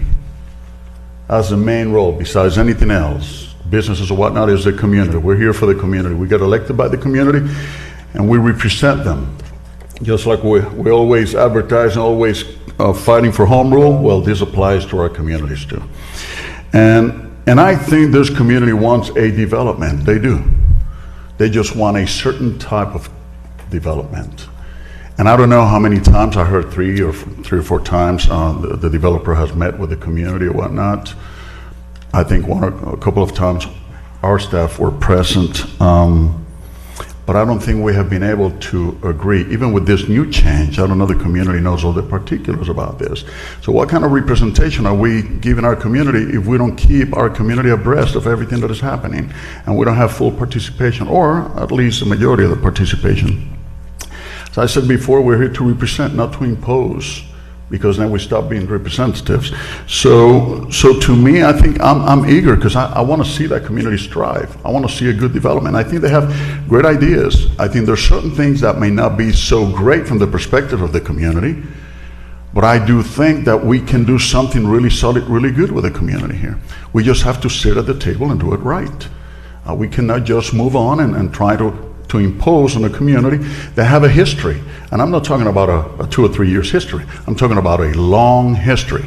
And we've been getting emails, I mean, left and right, from people with their addresses, from professionals, doctors from UCF, attorneys, that they do want a good development. They just see this particular development as not what they want first, a little bit imposing, and I think they like to sit at the table and see how we can all come together and compromise. So that's where I stand when it comes to this. I love the fact that the developer has agreed to size down, but it's just for the first phase. They still have in mind wanting to fully develop this as they originally wanted it, or maybe I heard the numbers have gone down a little bit too, but But why not sitting at the table with the community and do it right so everybody would be happy? Because what do we achieve if we impose and the community is not happy? What do we achieve with that? You know, Mayor, I gotta commend you, because when we were developing the venues, wow, you have meetings with the whole city, left and right, and there was not a single soul out there that didn't know. So when the time came, and of course there were some people that were opposed to that because they didn't understand the concept of a CRA, where the money was coming from and whatnot. They thought the money was coming from all over the place. But once they saw the writing, and commissioners helped with this, you know, I think there was a much better understanding. The transition was smooth, and when the product finally came, everybody was in love with it, period. I think we can achieve the same thing. We may have to postpone it a little bit longer, but we can do it. And that's where I stand. Thank you. Commissioner Burns. Yes, thank you, Mayor. I'd like to start off saying I do have some of the same concerns as Commissioner Hill. And so I do look forward to a workshop where we can, hash this out. I had a question for staff regarding the new approach. Has the community been presented this new approach and had an opportunity to engage with the developer? And then my second question is, I know that there's not a commitment for the transit improvements in this first phase. Do we know when those improvements would be required? Because as I understand, that would be a significant part of any development that would happen here. That's correct. Regarding your first question, I believe it did come up at council on the first meeting about a smaller project and looking at 1,600 units. So that idea was introduced, which is why we picked it up. And then I'm sorry, it was introduced by the council, but I think there was some discussion. Yes, it had been discussion with the residents of Rosemont. No, just here on the dais. Okay. So because of the way these hearings work, we're not able to have secondary community meetings or anything else. So all the information everybody's getting comes from these city council meetings. They're advertised, they're sunshine meetings, and that's why we do it this way. So our proposal is to present that here today and get an answer one way or the other on the legislative appeal and finish that today. But then open up an ordinance, which would be a public hearing at the next city council meeting, so that everybody would have time to review it and put some comments together and give some more public comment at that meeting. All right, thank you. Okay, we're going to move to public comment. Why don't we start with the owner? So I assume that's Becky, Madam Clerk. And then we'll go to the appellants. Okay. Up first is Becky Wilson. She is appearing in person. Can I take this one? Hey, good afternoon, Mayor and Commissioners. Can you all hear me? Yeah. We can. Are people far enough away from you that you can take your mask down? Yes, I'm in a closet in a basement down here, so I'm very much alone. Okay. Thank you so much. And just to reinforce a little bit about what Elizabeth shared, this compromise really reflects our desire to seek something that is acceptable to the commission and to the neighborhood, but also to preserve the vision that many of the neighbors support. And that vision includes being able to provide a town center with retail and restaurants. It also includes being able to provide usable open space to the neighborhood along with parks. And so if we just simply come in and cut units, what you end up with is the multifamily development that we've already seen in Rosemont, and not the transformative project that we are seeking. With respect to public outreach, prior to going to the Municipal Planning Board, we had over 20 meetings with those who live in Rosemont, some in person and some virtually. And what we heard that they want is, like I said, the open space and the town center, and that's what we are trying to provide with moving forward with phase 1 at this time. With respect to affordable housing, Commissioner Hill, you know that affordable housing is important to me personally, also living in this community. And you know, when we had a larger number of units, that certainly made it more easily viable to add affordable housing. The applicant can commit in this phase 1 to 20 units at the 60 to 80% AMI, and we would do that, as staff said, voluntarily.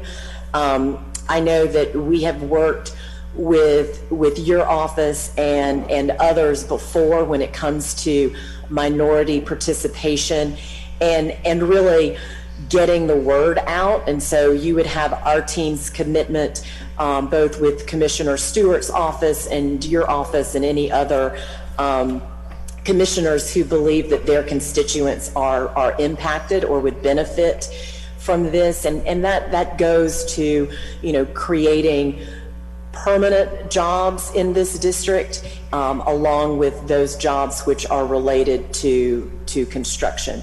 And again, you know, we're happy for outreach in the different districts as these commercial spaces become available. I mean, certainly what we want to see are people expand their existing businesses.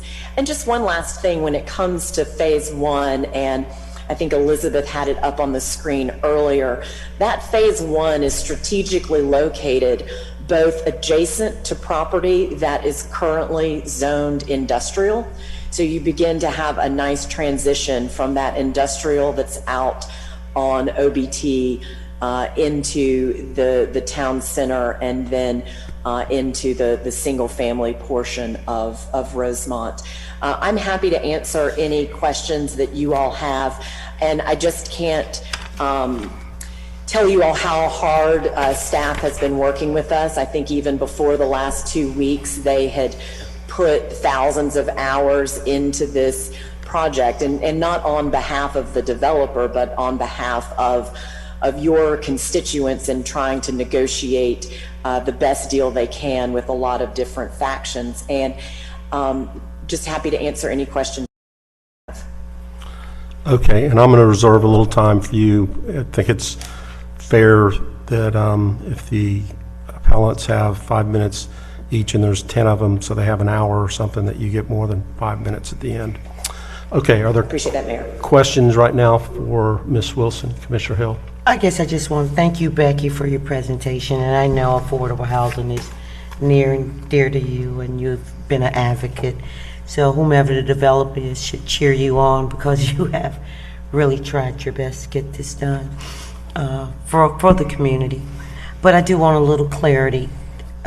When you said 1 to 20, you know, is that 20 he's committed or she's committed to, or 1? I mean, you know, because that means they can either do just 1 or they can do 20. Is that, what's your conversation with them? Is that at this point 20 you're saying, and they're going to do WMBE outreach throughout the city with this willingly? I apologize, there is a bit of an echo down here. Get Becky out the basement. Becky in the basement. That's what we're going to start calling you. Becky, so I guess my question was that 20 units that this developer has committed to, and they also committed to MWBE outreach in this first phase, you're saying, throughout the city? Yes. That was a yes? Yes. Okay, thank you. Okay, stay nearby, Becky. Madam Clerk, can you handle, I want to give each of the appellants the opportunity to speak if they desire to, limited to 5 minutes, and I understand some number of them have, in fact, signed up. Yes. Can you handle the process of calling on them and getting them? Yes, we have appellants and we also have members of the public who've requested to speak. Let's do the appellants first, and then if there are remaining members of the public that were not appellants, I'll let them speak too. Okay. Up first is Leonard Connor. He has a PowerPoint and appearing in person. Please state your name and address for the record. You have 5 minutes to speak.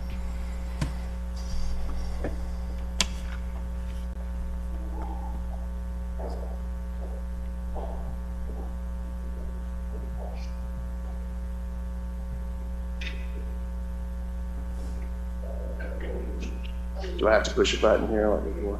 All right, let me get to we need to get to a particular slide. Go to the second slide. All right, here we go. Okay, can you hear me up there okay? We can hear you just fine. Yes, thank you very much. Vicky's not here at the moment, and I was going to do this during the ordinance part, but this is the same thing. Having to make some quick adjustments like you all are, because you're hearing this for the first time like we are. So basically the developer has offered a 20% reduction in the size of phase 1, which is a tip in a restaurant. It's not much. We still face the same objections that we always had, which is this is too much density. But I think it might be easier. I sent you all a short little 2-minute video so you could see a little bit of what Rosemont is now. Commissioner Stewart saw it as part of our national night out, and it just explains what Rosemont is to Rosemont residents. It's not part of this, but I think it's a good way to look at what we're fighting for here. And then I'll be done it's a 2-minute video just about, so let me see if I can find the play button. Rosemont is an Orlando community filled with a tapestry of neighbors and neighborhoods. Streets are lined with a canopy of trees and subtropical foliage. The main corridor is Lake Orlando Parkway. This parkway encircles the community in its entirety and showcases lovely homes with manicured lawns. Here you'll notice the sidewalks where residents take daily walks. Rosemont's vibrancy comes from the residents of various cultures and ethnicities. Some of our residents have lived here since the 1970s in areas that are hidden gems on offshoot streets. Nestled in the north quadrant of the community are the older areas of Rosemont.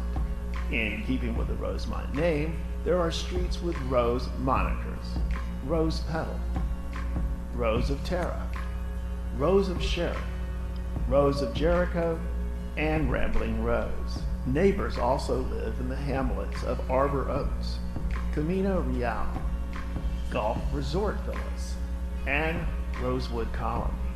The variety of residences add to the element of different living options with condominiums, such as Dunwoody Place, Rosemont Green, Ashley Court, Rosemont Shores, and Pheasant Run. To the northwest on Long Road, you'll find other areas of Rosemont with Rose Point Villas and ranch-style homes on Tallywood Court. In this area, you'll find our neighborhood school, Rosemont Elementary. Just around the corner from Rosemont Elementary is the Rosemont Neighborhood Center.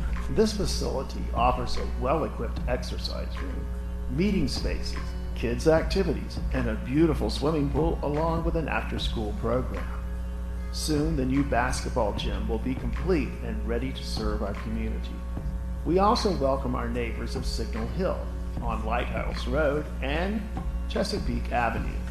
The mature trees continue to line the streets, creating a welcoming, lush environment. Rosemont also has several rental properties. These and other apartments in Rosemont rounds out an array of living experiences in our neighborhood. To orchestrate the vitality of our living experiences, we have an array of HOAs and community projects.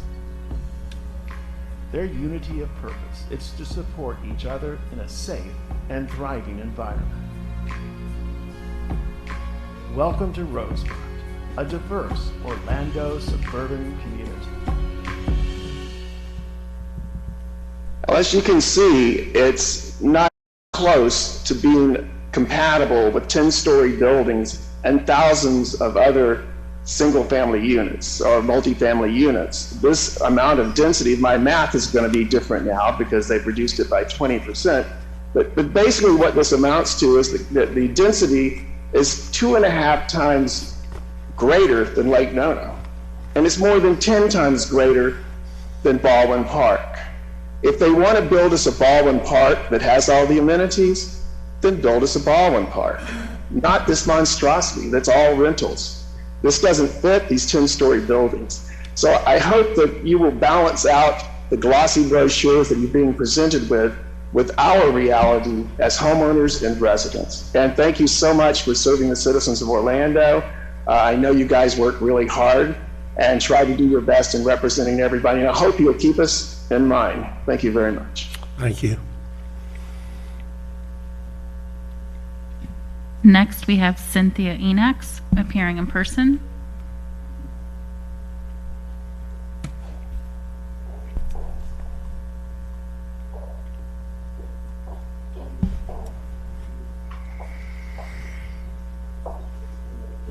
Good afternoon, Mayor and Commissioners and ladies and gentlemen. I appreciate this opportunity to talk to you.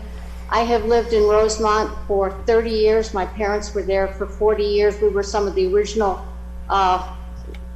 land developers. We purchased lots there when we were actually in Vietnam during that period. I want you to know that Rosemont does not need this kind of development at all. It's ridiculous in its height and its size. We already have 3,500 units. We're adding another 1,500 they're suggesting. This phase 1 will lead to a phase 2 and a phase 3. We had a 99-year covenant that we assumed was, all of us that lived there, assumed would be honored. It was by the city, it was reported by the city, and it was honored till recently.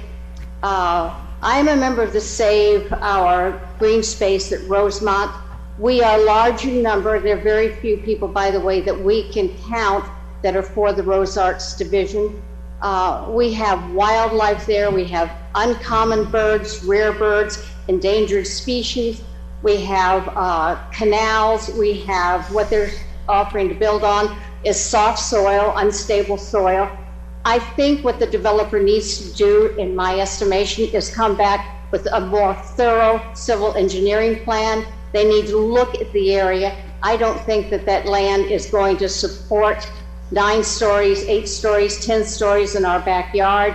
I would like you to take just a moment and think yourselves with this community. Located in the city limits of Orlando is the lovely suburban Oh, neighborhood. we have another video on Rosemont. That's all right.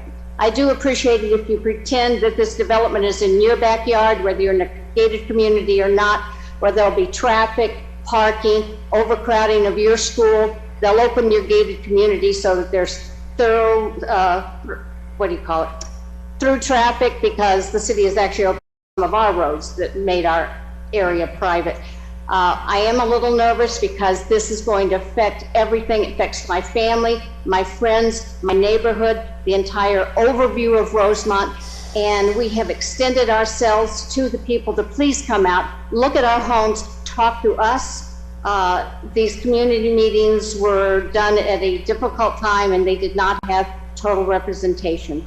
So I guess we go to the video. Thank you very much for your tolerance. This wilderness golf course has always been at the center of the Rosemont community, which has lovely lake vistas, tree-lined streets, and abundant wildlife.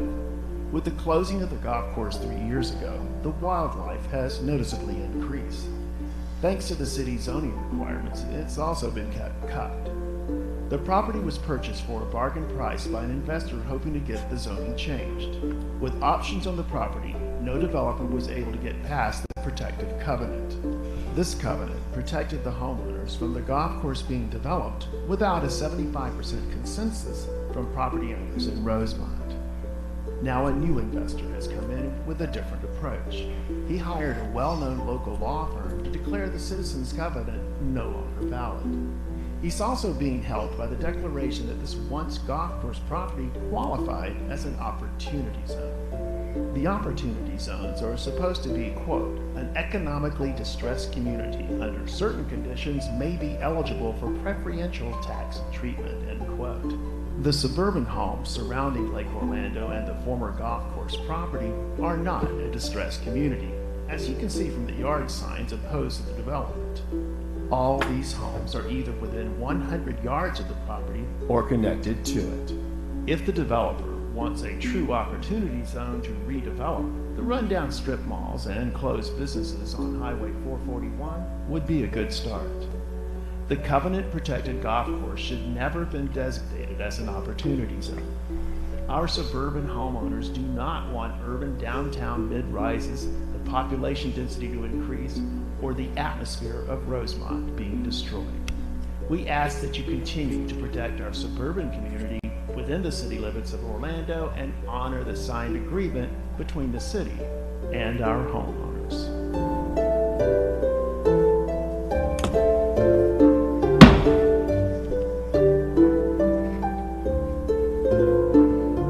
Thank you. I hope that you recognize limpkins, osprey. We have bald eagle. We have all kinds of rare animals. They will lose their habitat completely.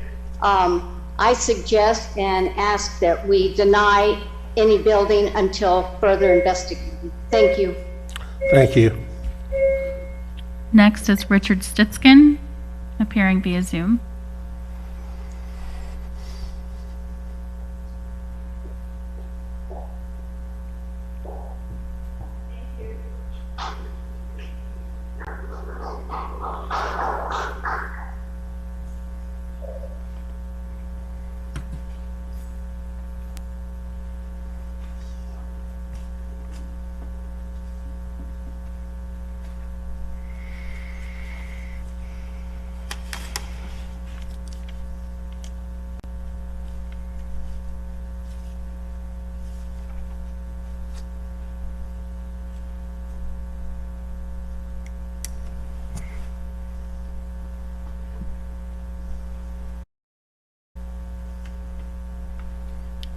Okay, next is Bill Freeman via Zoom.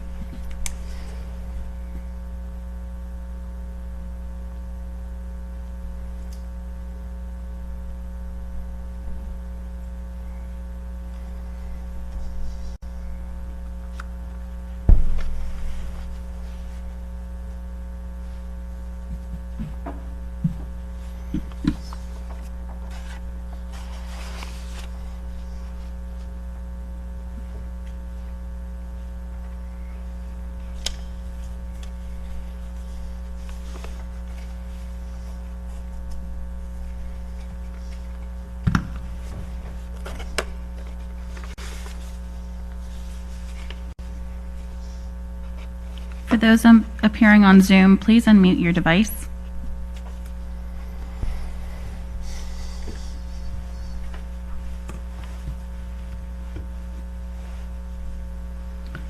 Okay, moving on to Amy Becker via Zoom.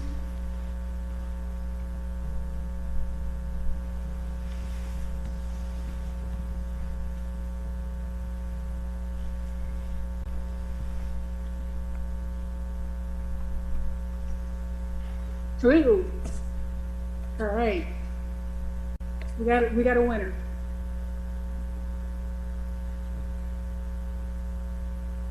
Well, I appreciate the opportunity to speak. I'm quite surprised. Mayor, thank you very much for this last minute opportunity. Speaking specifically to what we just were given, I would really like to see what that phase one project looks like. Everything is just a block of development with very little green space and very little trails and very little what they said the vision is for Rose Arts. So I do believe it said that it has the trails, parks, green space, town center, but I don't know the open space. And the reason why I'm so focused on that and why I'm so familiar with it is I live on Lake Orlando Parkway, North Lake Orlando Parkway. I live where it's going to be in my backyard.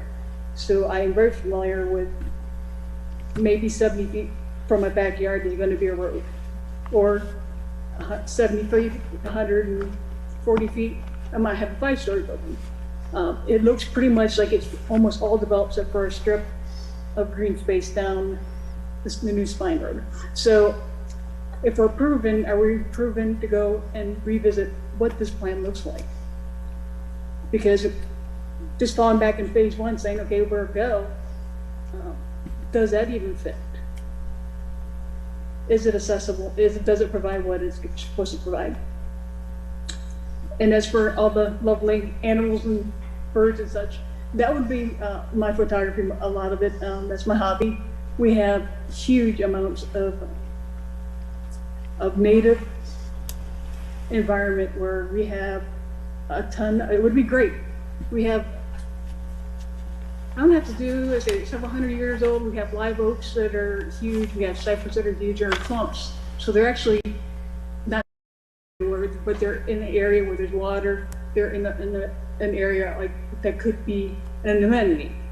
And we have in several areas throughout the property, including phase 1. So I know in particular, probably want to have heritage trees out here. So I just want you all to consider that then, or assure me somehow, because the process has not assured me a lot, is approving this or denying our appeal does not mean phase 1 goes as it is. Thank you very much. Thank you. Okay, it appears that Richard Stitskin is back on, so we're going to call on him next. He's appearing via Zoom.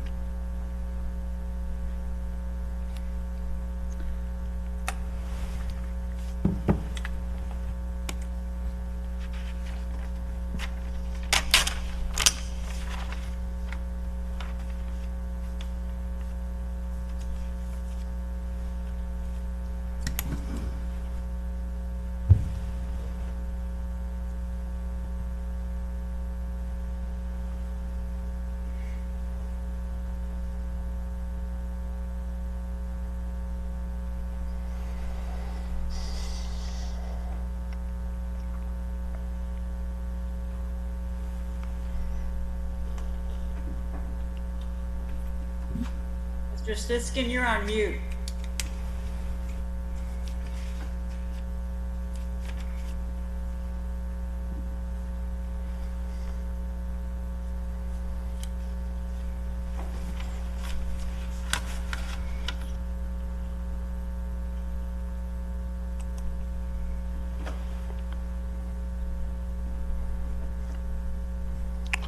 Madam Clerk?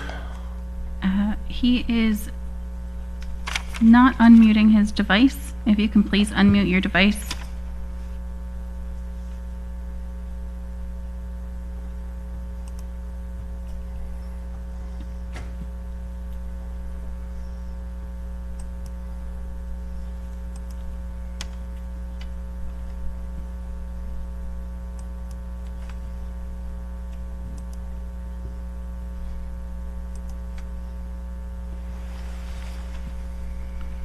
Okay.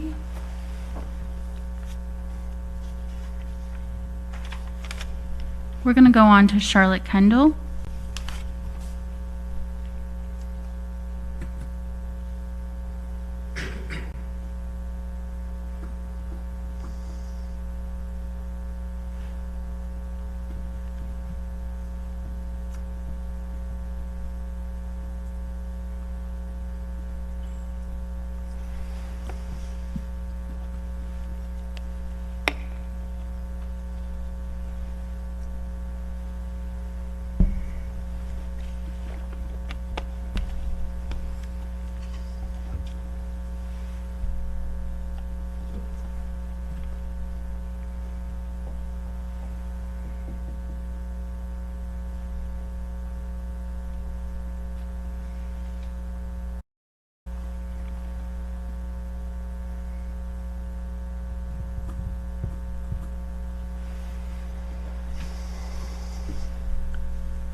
Okay, Charlotte is not available, so we're going to go to Vicky Vargo.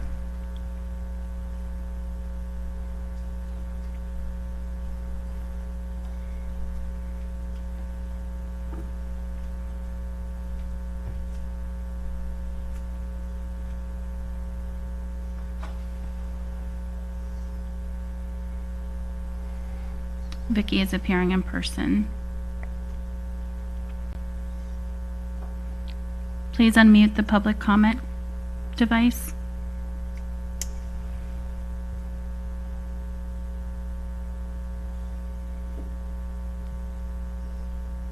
My name's Vicky Vargo. I live at 3800 Wingfoot Court.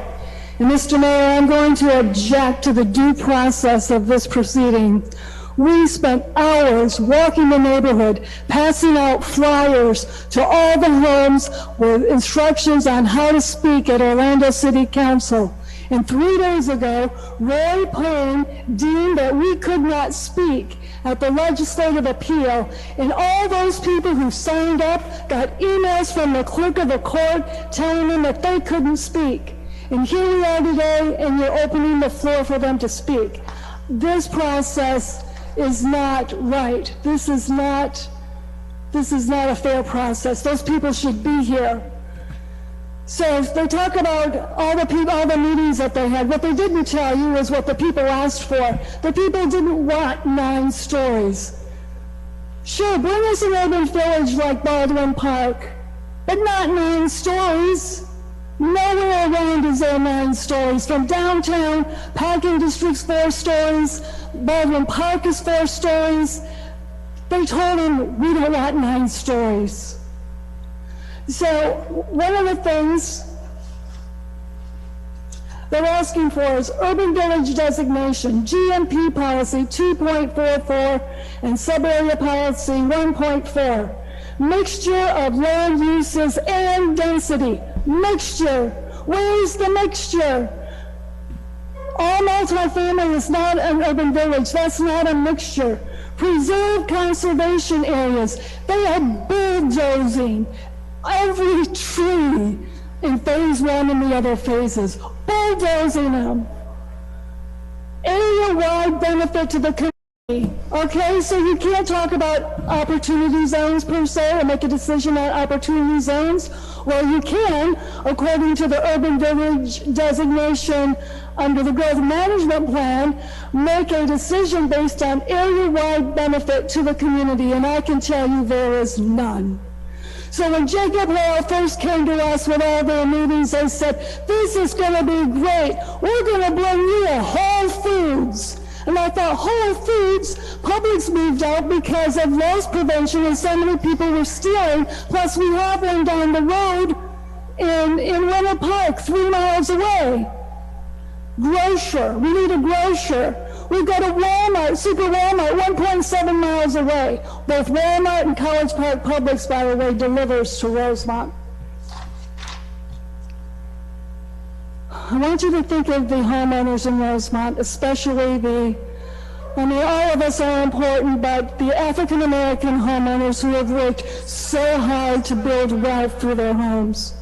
Realtors have told us that 9-story buildings behind these homes, where phase 1 is behind the most expensive residential real estate in Rosemont.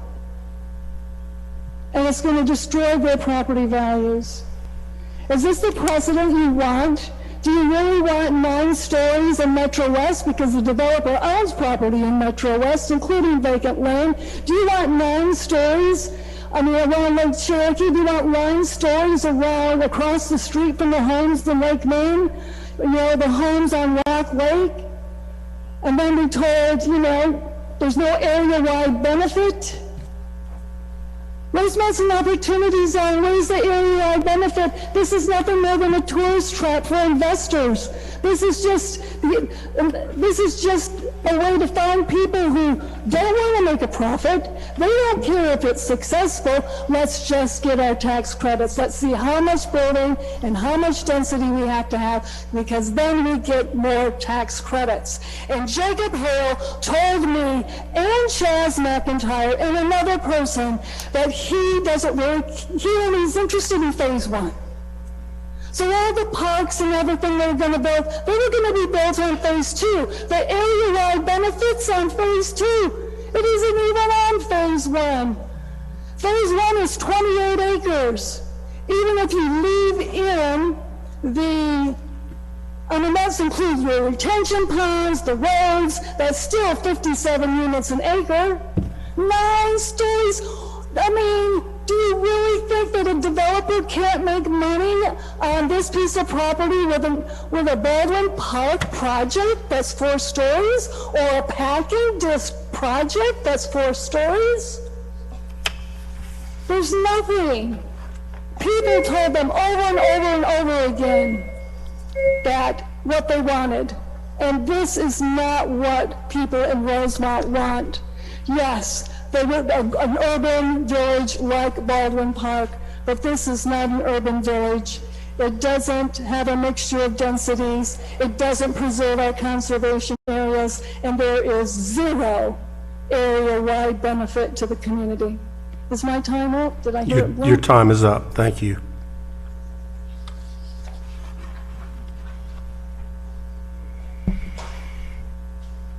Mayor, we're going to try Richard Stitzkin again. It appears Okay. he's good on Zoom.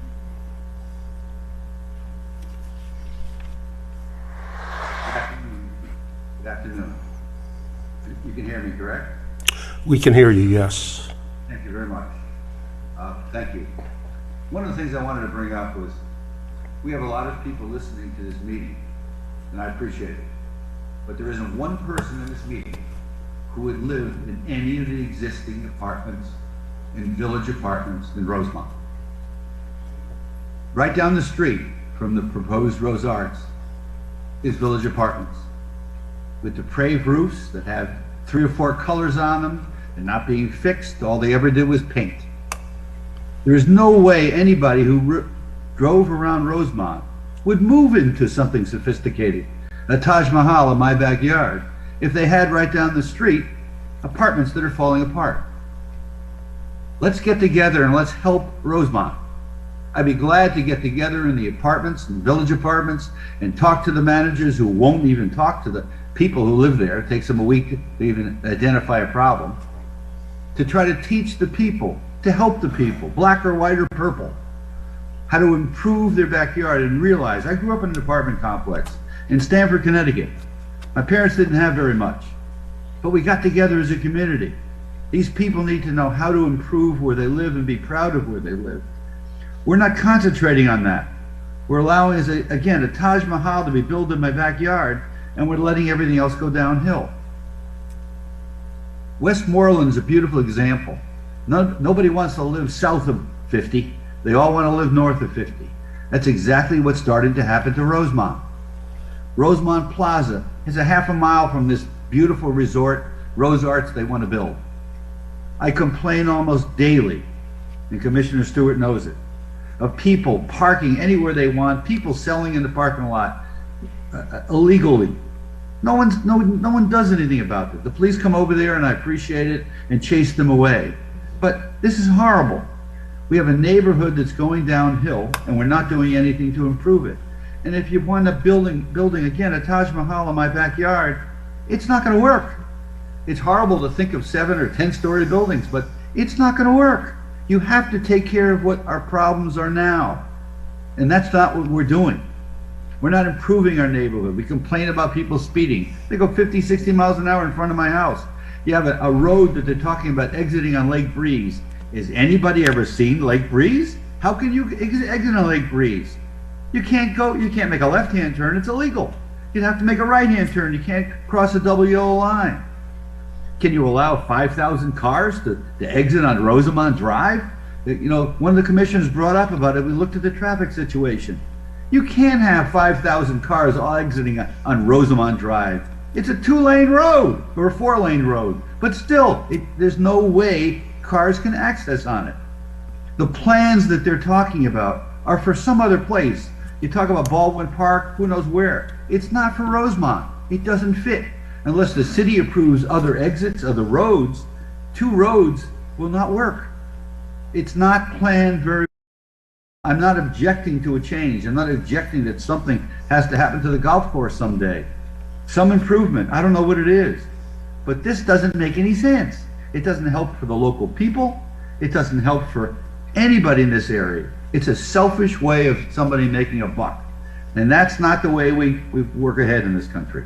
and especially in Rosemont.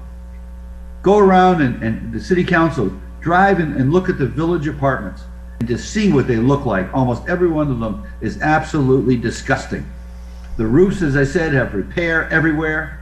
I've mentioned to code enforcement, yes, they come out and look. We've had trees growing in some of the gutters. They don't care about the people. If you don't care about the people, then how are you going to have new people move into this area and think that it's going to be a great place to live? It's not. We love living here. But around us, the apartments are going downhill.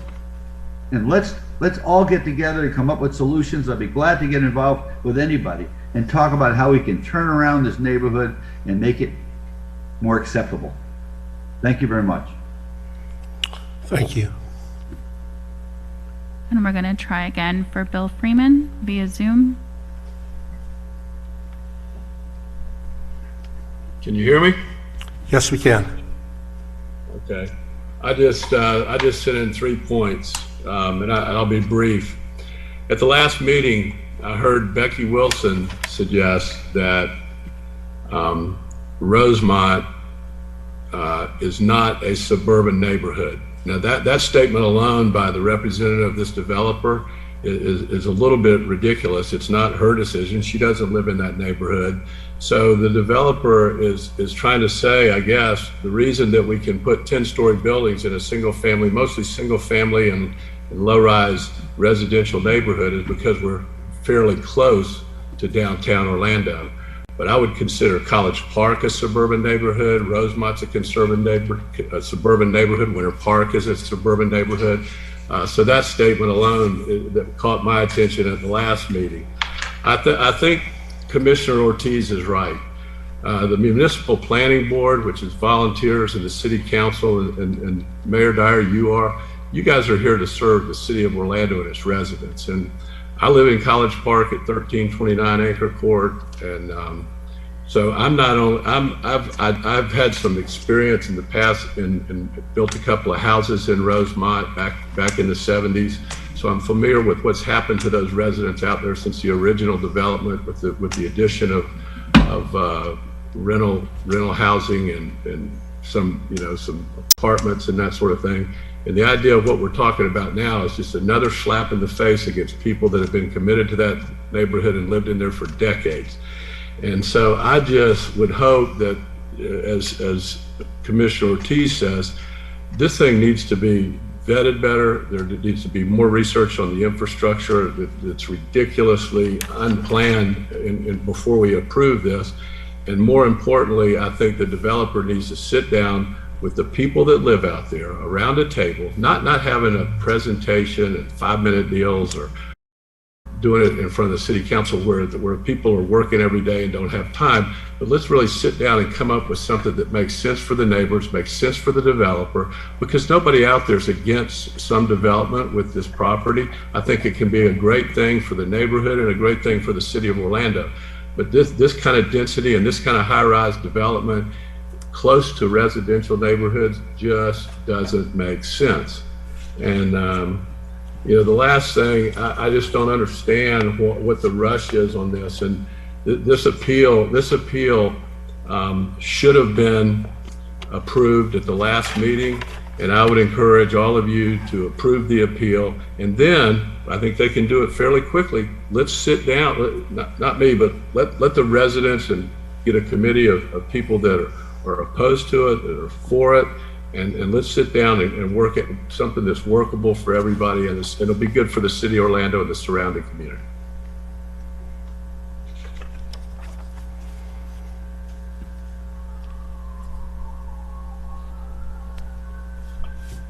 Okay, those were all of our appellants. We now have 5 public comments. Okay, let's move to the public comment. Up first is Leslie Johnson, appearing in person.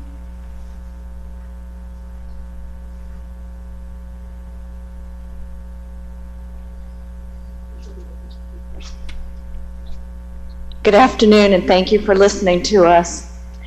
Commissioner Ortiz, I want to thank you for taking your time and expressing whether or not the actual residents of Rosemont have had a chance to review this new proposal. Answer is No. There are a lot of people who are confused with it from the very beginning, but now that we've got a new proposal on, you need to approve the appeal and have the developer go back to the drawing board. 1,600 units in this small an acreage is still too dense. And we still have questions about sewers and septic systems and all of that. Nothing has changed. And then we still have to deal about phase 2 and phase 3, which obviously they're going to try to get through. So let's just approve the appeal, go back to the drawing board, and do what's fair. Thank you.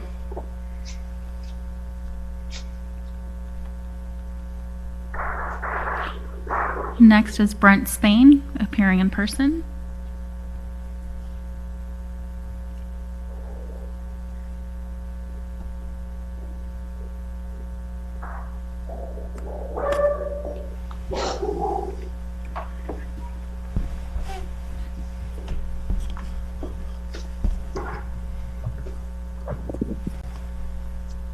Good afternoon, City Council. My name is Brent Spain of Theriac and Spain, 1809 Edgewater Drive, Orlando, Florida. I have the pleasure to appear before you this afternoon on behalf of Pyramid Properties 3, which is the owner of non-residential property at 4520 Park Breeze Court, Florida. Pyramid's property is accessed via Lake Breeze Drive and John Young Parkway, and is located at the entrance to the Rosemont neighborhood and is immediately adjacent to the proposed Rose Arts District. As an affected person pursuant to Section 163.3184 Florida statutes, Pyramid respectfully objects to the proposed plan amendment for the Rose Arts District and respectfully requests that this board grant the pending legislative appeal challenging the plan amendment. On that point, I would like to echo some of the process concerns. As late as 3:21 p.m. on Friday, my office was being informed by the clerk's office that folks would not be able to offer any public comment on the legislative appeal. Now, at the 11th hour, we hear the applicant's attorney say that the city staff has spent thousands of hours since March 22nd working on an alternative proposal. Yet as of Friday afternoon, when I communicated with staff personnel, not one person indicated to me that there was an alternative proposal that would be discussed on Monday and open for public comment. I would submit, as a land use attorney that represents local governments, developers, and third-party property owners, that that is simply fundamentally unfair. The appeal that was filed with the City Council was based on the original submittal. And I looked at Article 24 of the City Code. I didn't see anything in that code provision that allows an applicant or the city staff to change or alter the proposal to sort of undermine the validity of the pending appeal, and then have the appellants essentially be, I use this word lightly, sandbagged at the City Council hearing with the new proposal. Again, the appeal is on the original proposal. It should be based on the original proposal, and for the reasons eloquently stated and outlined by Commissioner Stewart on March 22nd, the appeal should be granted and the proposed plan amendment should be denied. Again, I submitted a letter over the weekend because we were told we wouldn't be able to provide comment, so I would like to move that into the record. But that letter indicates a fundamental guiding principle for this body on plan amendments, including rezonings and infill development, and that is that those projects must be compatible with the existing neighborhoods. Future Land Use Policy 1.7.2 of the Growth Management Plan couldn't state it any clearer, and it states that these type of projects shall be reviewed for compatibility with existing uses and those of surrounding neighborhoods, and neighborhoods shall be protected from incompatible and intrusive land uses. Future Land Use Policy 2.4.4 of the Growth Management Plan, which applies to urban villages, similarly mandates that an urban village and all of its components be compatible with the existing land uses. This project, as Commissioner Stewart indicated, is essentially vertical sprawl. And while the developer's efforts to scale back the project should be commended, and I appreciate that, Commissioner Stewart on March 22nd alluded to 1,600 units and 100,000 square feet of commercial uses. The implication to me when I watched the hearing was that would be spread across the entire site. Now we have an applicant saying, well, we want you to salvage phase 1, and then we want phase 2 and 3 to be denoted with future development. I can speak from 20 years of experience. When somebody sees future development denoted on a plan somewhere, they believe that guarantees them, or at least it implies that there's going to be development on that property in the future.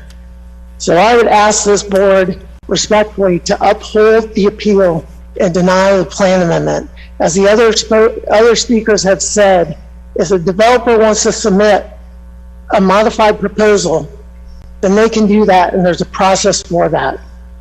I thank you for your time, and I thank you for your favorable vote in favor of not only my commercial client, but the residents of Rosemont. Thank you. Thank you. Commissioner Burns, do you have a question or a comment? Yes, based on what the speaker just mentioned, can the city attorney address the process of the appeal being based on the original proposal versus this revised proposal? Yes, Commissioner.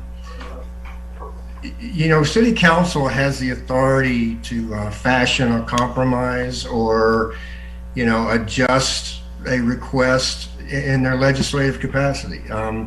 They look at an application. MPD looked at the application. They gave City Council their opinion. City Council may or may not take that opinion. They can adjust. They can adjust densities. They can do anything that's not arbitrary and capricious. Anything that would be fairly debatable, they're allowed to do as a legislative body here. So they're not necessarily bound by the application that's actually presented. And it happens often that legislative bodies will disagree with the applicant and say, we don't think that this is, you know, that you can do something this dense or this intense, but we'll agree to something less than that.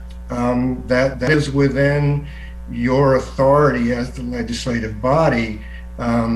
You're not necessarily bound by the application, but it doesn't mean that you couldn't do something that you feel is appropriate for the property. It's just not, you know, if this had happened in a single meeting that, you know, went on for 2 or 3 or 4 hours, council would have wavered and adjusted between different opinions and figuring out what council was comfortable with as far as what's a compatible land use there. And that's really what you're doing now. It's just that the hearing has been bifurcated, but nothing has changed as far as your legislative discussion on what's appropriate on this property. Okay, thank you. And as to the other point on allowing additional testimony, we had, I don't know, 3 or 4 hours of testimony on a lot of the same things that would probably be discussed related to this. But I decided this morning that I just thought it was fair to be as transparent, to give everybody an opportunity to speak if they could. So staff was under the assumption that we had concluded the public hearing portion of this and we were just going to debate among ourselves, but I think it's valuable to have the public input. Thank you. Next, we have David Drennan appearing in person.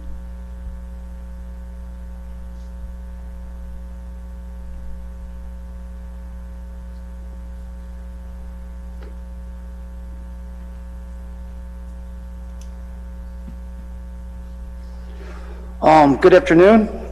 My name is David Drennan. I live at 4422 Dunwoody Place in Rosemont. And I just have to apologize because this is sort of a curveball thrown in because I'm really addressing the project as it was proposed. I was initially, I'm talking, it's like, I was initially, wrote this in about the proposal from the last meeting. And so I had no idea what was happening here. So things like when I say the project is 6,000. Okay. Can you hear me? We can. In the council? All right. Well, anyways, so if I have major concerns with and opposed to the rezoning of Rosemont for high density development. It's already a high density area, and the proposed Rose Arts project, which plans to bring 6,000 more residents into Rosemont, will undoubtedly bring problems with traffic, crime, power utilities, litter, flooding, pollution, as well as a strain on an already overburdened school system. Rosemont was originally developed on a floodplain and created to coexist with a naturally functioning ecological system. The homes, country club, and golf course, which were initially built many years ago, were planned with that in mind. I do not feel Rose Arts honestly appreciates this and has proven that their project will guarantee a successful coexistence with the ecological system, the Wekiwa watershed floodplain, the existing homeowners, or the community of Rosemont as a whole. It was acknowledged in the last meeting that the developer could have provided more information regarding the concerns that 100 acres of the initially proposed development would be built on the floodplain. There was no real remedy offered in response from the development team in that particular meeting, which sort of shows where their concerns are. It was also stated that there were problems with the traffic capacity in regards to the density of the Rose Arts project as projected and the 46,000 trips added to the area. The floodplain, again, is complicating matters. Now, they are saying that they want to reduce it in phase 1, but they don't say what's going to be happening in phase 2 or in phase 3 in the future, what that's going to bring to the area. They want you to vote on this, pull it through for phase 1 with an open door for in the future, and I think that that is dangerous type of a process. And they were talking, and it also was addressed about showing if there was enough park space, and the city park staff, Denise Riccio, I believe her name is, stated that the application doesn't meet it, and the drawings do not show it. Well, now they might be projecting it, but they're not showing what's going to be happening down the road. What is phase 2 and phase 3 going to bring once the doors open? I believe it should be brought back to the table and show us what they're really going to do, and as far as the big picture and what's actually going to be there 10 years down the road, not just pull something through for today and saying, let's deal with what happens later, and where they can maybe pull something through and get what they want down the road. As far as bringing up Publix, because Publix left the area years ago, once the apartments had been brought in and those economic, the economic condition in that area went down. But so I don't see a Publix coming back in. And Elizabeth Dang, I guess her name is, asked you to agree with this project consisting of 6,000 more apartments being introduced in the Rosemont. And I say that because that was what the plan was. Give it a chance to succeed. I'm saying we as a community cannot afford a chance for this to fail. And I'm hoping that you will consider the possibility of what may happen in the future if it does fail, rather than giving it a chance to succeed at this state right here. So if they're going to bring something to the table, bring it to the table, let everybody look at it, and then agree upon it, and then go forward. I'm not saying not to do anything, but to bring something through that's less dense, that everybody can live with and deal with, no matter who's going to bring it to the table.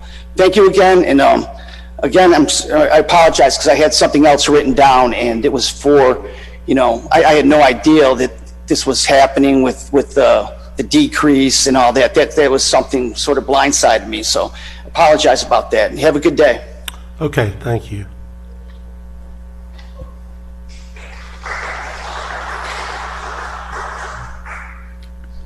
Next, we have Joseph Small appearing on Zoom.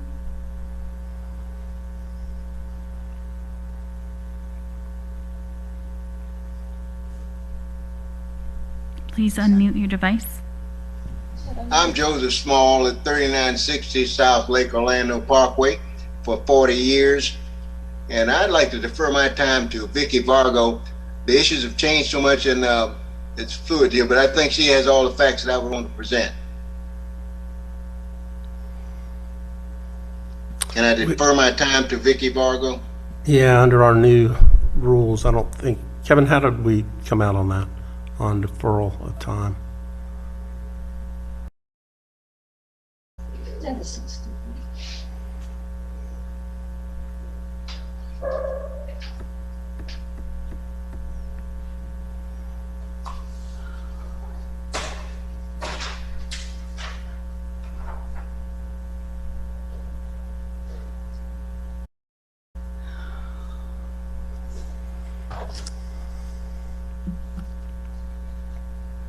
So, in the Southeast Sector Plan for Lake Nona, the developer repeatedly invoked Lake Nona and Baldwin Park type projects. So the growth management plan for Lake only 40% of the units can be, or the housing units can be multifamily. This is not an urban village. Please don't tell us what's best for us. Give us a Baldwin Park. We heard this over and over and over again. 9-story buildings is not compatible whatsoever. There's no 9-story buildings from downtown out to Rosemont. None. The parking district is 4. I mean, be reasonable. We just, please uphold it and come up with a project with an area-wide benefit that is compatible in human scale to the neighborhood. Please uphold the appeal. Thank you. Commissioner Ortiz, I didn't realize you buzzed in. Oh, actually. Okay. Madam Clerk. Next, we have Demetria Shine appearing via Zoom.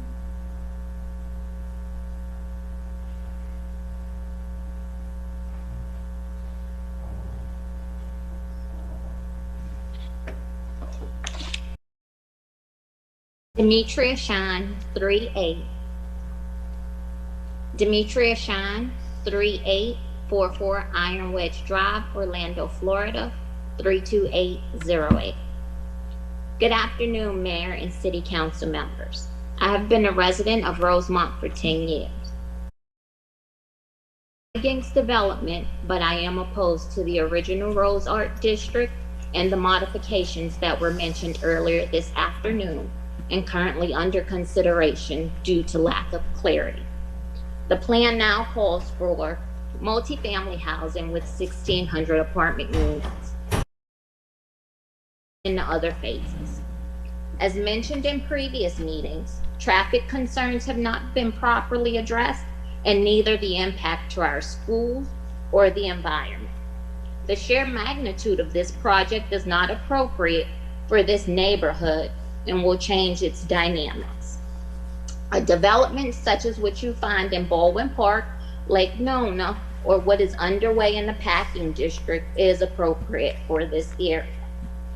Since this is supposed to be so good for our community and create an economic boom, why wasn't something of this scale approved for College Park or other areas? I ask that you give us citizens of Rosemont and the 32808 zip code the same consideration that you give other zip codes within the city. When you make your decision, ask yourself if this is something that you would want in your backyard. If not, then don't put it in ours. In the words of former Vice President Al Gore, many of the green places and open spaces that need protecting most today or in our own neighborhoods. In too many places, the beauty of local vistas have been degraded by decades of ill-planned and ill-coordinated development. This is our hidden gem in the city beautiful. Don't turn it into a concrete jungle, and take advantage of the opportunity zone designation because it is viewed as a path of least resistance. Don't allow this project to move forward when the developer has not communicated clearly to the residents nor this council their new plans. I implore you to grant this appeal. Thank you for your time and consideration. Next is Chaz McIntyre, appearing via Zoom.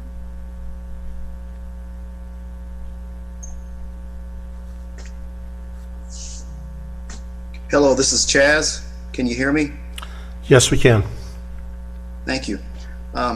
Good afternoon, City Council. I think everybody's doing a good job, but I don't think everybody's engaged here. I really want to reiterate what Mr. Tony Ortiz said. I think that's what needs to happen here. I'm a little blindsided because I didn't think that we were going to get to speak today. I'm just going to kind of wing it here, so bear with me. I'm an adversely affected property owner. My residence is directly adjacent to the defunct golf course and floodplain. I'm opposed to the project for many reasons. Urban Village first. I contend that the Rose Arts project is really not an urban village. The project does not fit the existing community. The proposed build density, it's excessive.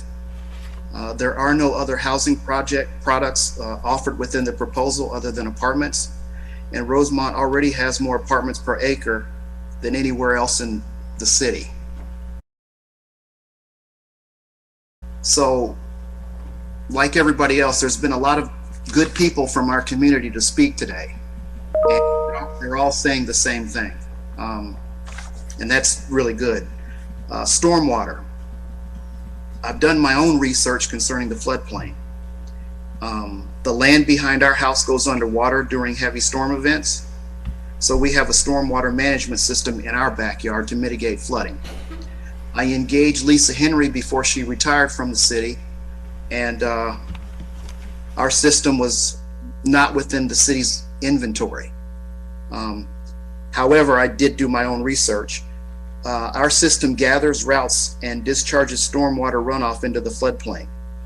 The system went unknown to the city and the developer's engineer until I brought it forward. I'm not really sure what Ms. Henry did with it, going forward, but at least we did talk about it a little bit. I engaged St. John's directly, and I also provided several, I'll just say, public records comment or public record requests to try to get a complete design of the stormwater system. We have a stormwater system in our backyard and nobody knew anything about it. And then there's the whole floodplain with the retention ponds and everything. And what I went for was, I basically went for the civil design of the whole golf course design. And I wasn't able to get it. I searched for it for a very long time. I got engaged with St. John's and I learned that there are no records. St. John's didn't come into being until after Rosemont had been, a good portion of Rosemont had been built. So there are no records to get, okay? So let's see here, what else do I have here? I was able to find our stormwater system via St. John's, so I'm happy to have found the correspondence, the permit, the civil engineering drawings, and we have a covenant agreement that's also associated with our stormwater management system. The majority of Rosemont was built prior to the establishment of St. John's, so old records don't exist or have been brought forward. The Rose Arts project is a proposal to scrape the majority of green space from Rosemont to build more apartments here and some small retails. I listened to the developer's attorney talk about jobs. The build density is great, but the jobs that could potentially come here the increase in people doesn't match the permanent jobs that it would create. So that's a disconnect too. I would like for the appeal to be upheld, and that's pretty much all I have to say today. Thank you. Thank you. That's all I have, Mayor. Okay, I had said out of fairness that Ms. Wilson could have a little bit more time.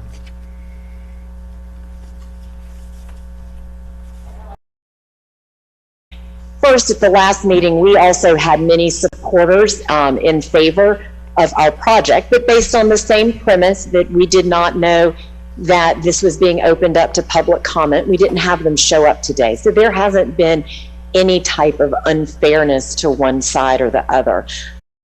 About exactly where we are in this process.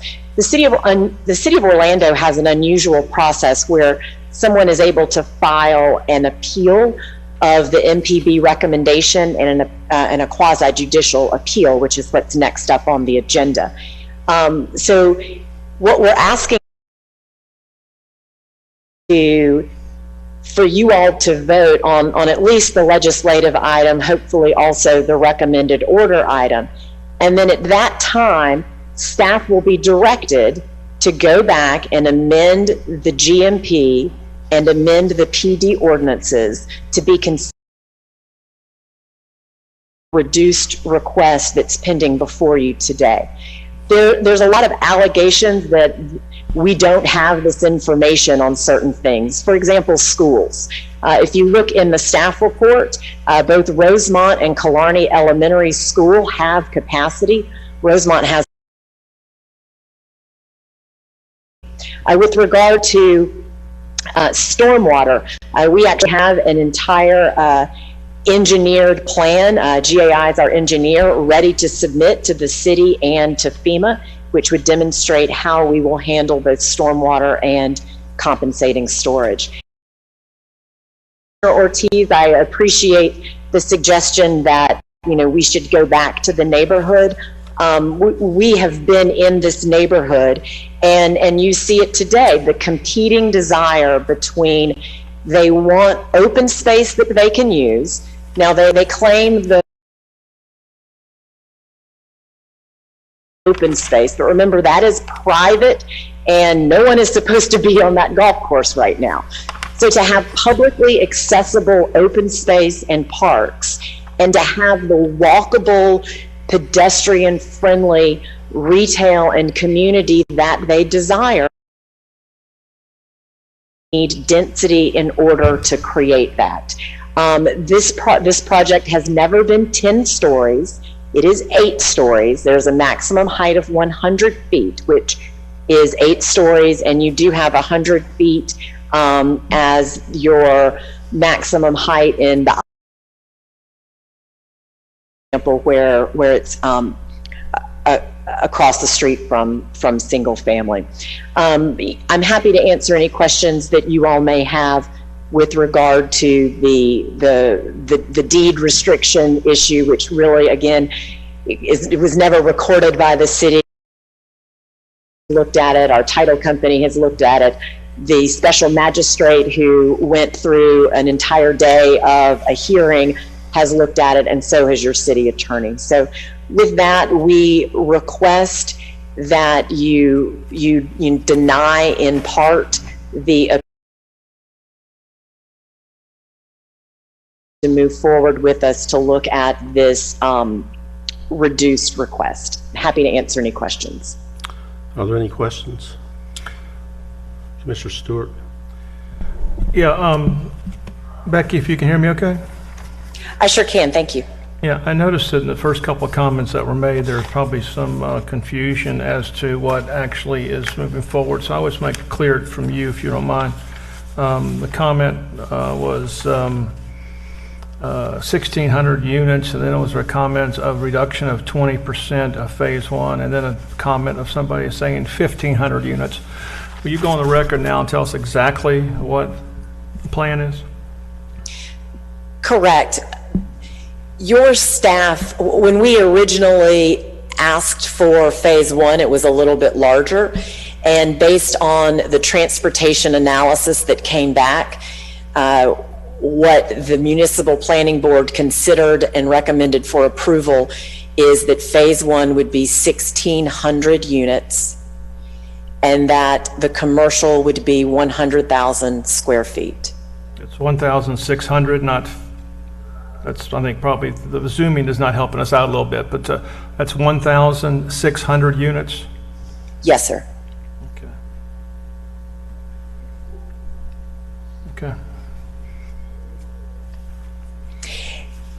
And by the way, with regard to the concern that, I think now one of the speakers said, well, before they were going to have all these trails and open space, and if they just do phase one, all that goes away. And the response to that is what we would provide would be that which we showed originally in phase one. And again, all of that has to come back with a specific parcel master plan, which will again go to the Municipal Planning Board and come back to you all. So we're at the legislative stage of this, which is very preliminary, and we'd like to continue moving forward with these plans, and of course, working with the neighborhood to do so.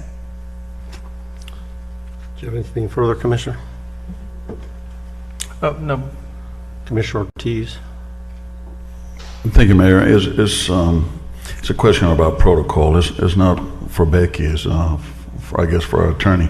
So the last proposal we had was 6,000. That was the one that was postponed. So what happens now? Do we vote on that to then engage on the one for 1,600, or how this goes? I mean, somebody explain. Depends on what the motion is, and I'm gonna go ahead and make a motion denying the appeal for GMP 2020-10017, except to the extent of modifying sub-area policy at section .1.4 to limit the development to 1,600 dwelling units and 100,000 square feet of non-residential uses. The motion also includes the denial of appeals for annexation 2021-005 and GMP 2020-10016 and acceptance of the meeting minutes November 17th, 2020 MPB meeting for annexation 2021-0005, GMP 2020-10016, GMP 2021-0017, and zoning 2020-10017. How about if we vote for the appeal, to accept the appeal? Well, you'll have to defeat this motion first, if there's a second for it. I will second the motion, sir. Second motion could be made to approve the appeal in its entirety, which means no units and they start all over again. Mayor, may I? Who's making the motion? Commissioner Sheehan. If I may, are we having a discussion on the motion now? We are on discussion. Okay. Commissioner Ortiz, if I may, I haven't said much, but because I wanted to listen to all, And I'm sorry, I don't mean to interrupt. Who made the motion, though? I did. I made the motion. Okay, you made the motion. I'm Commissioner sorry. Gray seconded the motion, so we're in the process of discussing the motion. And I mean, I've been on city council a long time, and I've always felt that planned development should be superior design. And I know that there's lots of concerns and issues with the project, which I'm sure has given Commissioner Stewart a lot of heartburn, because usually what development gets to us is there's not this level of controversy. There may be some sticking points, but not as much that has come forward on this particular project. Now, it is appropriate for the city council to hear these things and deal with, competent, substantial evidence. And I think size, mass, and scale are competent, substantial evidence. And I think height incompatibility with the existing neighborhood is a legitimate concern. And, we've heard from lots of folks who said they don't mind 5 stories, but yet we seem to be going to understand why we keep pushing forward when there seems to be some clear direction from the neighborhood in terms of what they do want. You know, this is not going to remain a golf course. Anybody who thinks this is going to remain a golf course, I've been through a similar situation in Cypress Creek that's now in very controversial, and people had to understand that, you know, it wasn't going to remain a golf course, and we had to go through a process where we could figure out how to best redevelop the area. But I think the residents' concern about 5 stories, yes, while there is maybe 100 feet in Ivanhoe, that project actually steps back significantly to the neighborhood. And I walk that neighborhood a lot, and you can actually see the 5 stories pretty clearly over the house, over the households. You don't see the 100 stories as much because it's set back. So those are all processes that are done through, you know, working with the neighborhood. And I'm just a little concerned that this wasn't brought forward when this process had been finished enough to where the neighborhood input had been brought into the project. So I will be voting no. I know it's very unusual for me to do so, but I do think that we should not look at this as standalone. This is an infill development, and we should hear from the neighborhood, and I don't think it's to the point now. I do think that a redevelopment is appropriate, but I don't think we're there yet. So I will be voting no on the motion. Thank you, Mayor. Thank you. Commissioner Ortiz, and then Commissioner Gray. I'm sorry, Mayor, it's just, this is sort of confusing, because for the motion would be denying the project, against the motion would be to move forward for the next step. No, this motion would be supportive of the Phase 1 1,600 units. Not The one that's being made now? It does not address Phase 2 or Phase 3. So Okay. if you're voting for this, you're voting for the 1,600 units. Okay, all right, good, thank you for the clarification. Commissioner Gray? Thank you, Mayor. I'd like to make some comments because clearly this is what growth issues have what I've been dealing with my entire tenure by virtue of being in the southeast part of the city. And look, I get it. I've tried to stay out of it. I'm on the other side of town, but I hear the concerns about growth and change and traffic and crime and environmental consequences. I've heard them before, and they're legit. But what I would say, and the reason I am supporting this denial of appeal, is to do exactly what has been suggested here, and that is, as Becky said, representing the applicant, there's still a specific site plan that needs to be dissolved. I mean, or needs to be resolved and submitted. Look, here's what we see in the city, not just in Lake Nona. We see a lot of this concept of live, work, and play. We see it certainly in Lake Nona. We see it in Baldwin Park. We're seeing it in Creative Village. Creative Village, the same concept.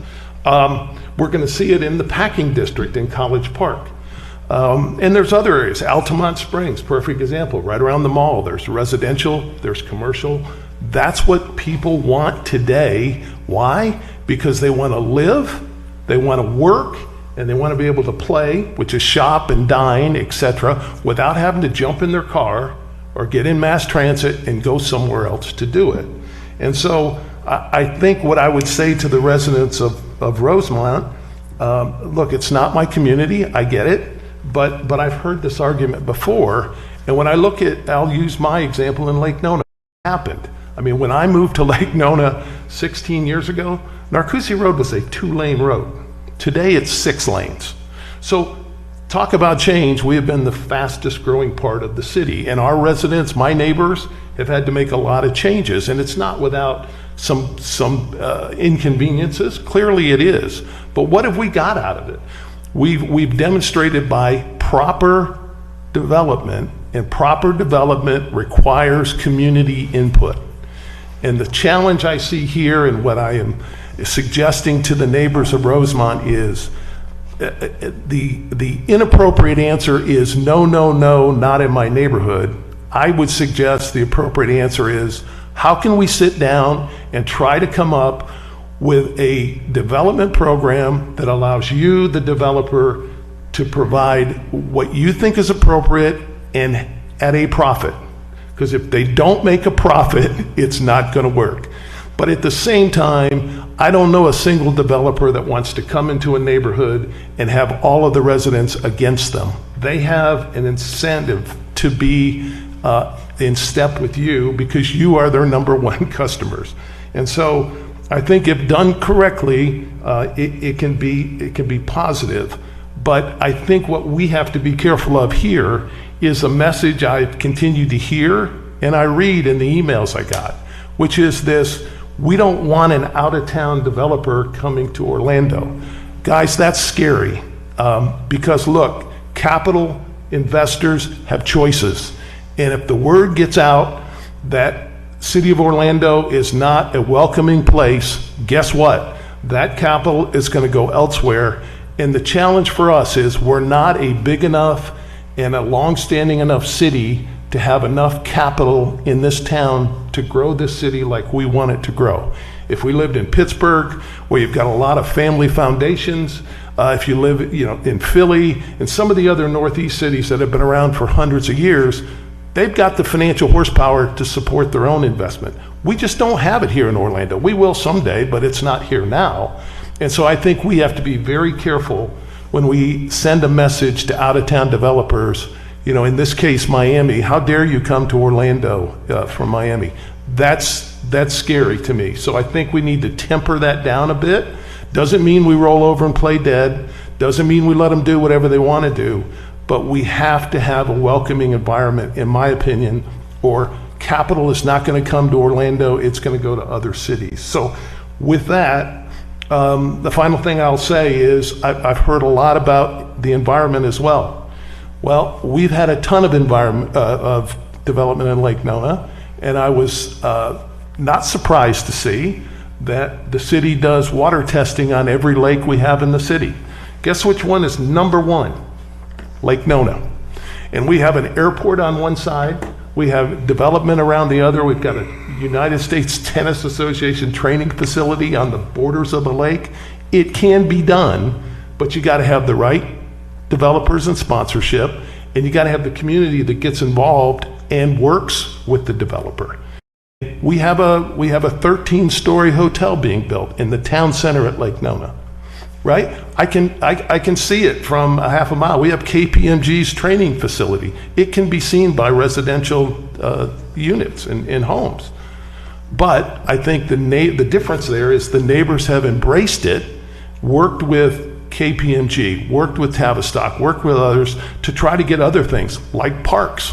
We've got some parks, compliments to some of those folks. We've got a lot of other things. So I'm rambling, I apologize, but I think the reason I vote to deny this is because we can't just say no. I think we stop, try to figure it out with the developer, and every developer I know does not want to go into a project fighting with the neighbors. They want to try to find a happy medium. So thank you, Mayor. Mayor, Thank you, Commissioner Gray. I think Commissioner Gray is voting on the old. No, he knows what he's doing, from what he said. And to Commissioner Gray's point, I would plan on deferring the hearing of the ordinances today and just deal with the appeal so that staff and the developer and the neighborhood can come back and work on these ordinances as they come through implementing the action. Commissioner Hill? Thank you, Mayor. Can you break that down a little bit from you're going to defer this, you're saying, until later, or are we going to vote right now? We're going to vote on the appeal. On the appeal. But the implementing ordinances, I'm going to defer. Yes, sir. So, Mayor, thank you. And I just want to go on record to say that I invite out-of-town developers. Matter of fact, as you stated, Commissioner Gray, over in Creative Village, we have quite a few out-of-town developers, and even in my affordable housing components, there has been. So I do invite that. But, to be told on Thursday that there was going to be a component of about 300 affordable units, all right, that's when it was 6,000, that's fair. But then on Friday, to be brief, to say it's going to be 1,600 with possibly 20 units, all right? That's less than 1%. It's probably about 0.5% of affordability. And I feel somewhat, I talk with Elizabeth and staff quite often about the scale down from downtown. They can go high as they want in Creative Village. But when you get into the heart of Paramore, where there's residential areas, I'm also concerned about 10 stories overlooking single-family households in the crux of that community. And that's for another discussion another day. I kind of got sidetracked about the opportunity zone. I apologize. We'll get to that. But I must say today that I'm going to approve the appeal, meaning I'm not in support of this 0.05% of affordable housing because of that. I invite development. I'm not against development, but my conscience and who I represent and who I am, I'm only one vote, but I can't go to sleep tonight and say that out of a 1,600 unit multifamily development, and someone like myself who never had my own bedroom, slept in dilapidated conditions, can morally sit on this dais and say it's okay for folks to come in, whether it's 10 years for them to get these incentives or not. They're still going to get them off the back of poverty-stricken communities. You might as well have said all market rate to come and tell me one could be just 1 or 20. Depends on whatever they decide. They might just throw 1 and slap me in my face. 20 is still a slap in the face. So, Mayor, I know staff has worked diligently on this. I agree with Commissioner Ortiz. I would like to see some type of, I wish we could defer this one more time, but I know we can't because they can't go and talk to the community because of the quasi-judicial legal standpoint. But I would like for us to ramp this up one more time and see what we can do. I would love to see this project move forward. It'll be a benefit, I do believe, if it's done responsibly. And I always talk about responsible development, not just development, but responsible development. It would be a benefit to the community when it comes to opportunities for small businesses, when it comes to economic engine within that corridor, which I do believe also is much needed. And no, I don't think it will ever be a golf course. That's just not the gist of things. And I know, Mayor, that you, when it comes to environmental, you're one of the biggest proponents of environmental justice, we here at the city. So I know we do that responsibly. But I am also just as strong when it comes to the affordable housing component. And especially, I know market rate, but this does have, Commissioner Gray, some incentives because of poor folk. And because of that, if this was just out land and there was no incentives involved, I probably would see things a little bit different. But because at some point they are going to get incentives because of those less fortunate, I will be voting, Mayor, to support the appeal.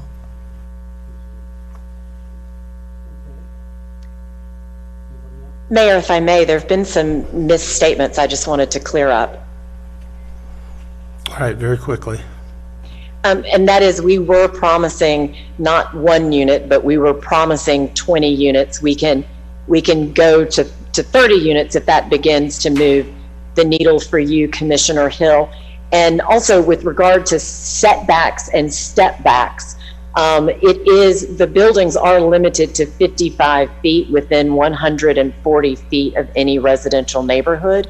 And as we come back with the PD, Commissioner Sheehan, that is something that we hear and we can work with the neighbors to address. Thank you.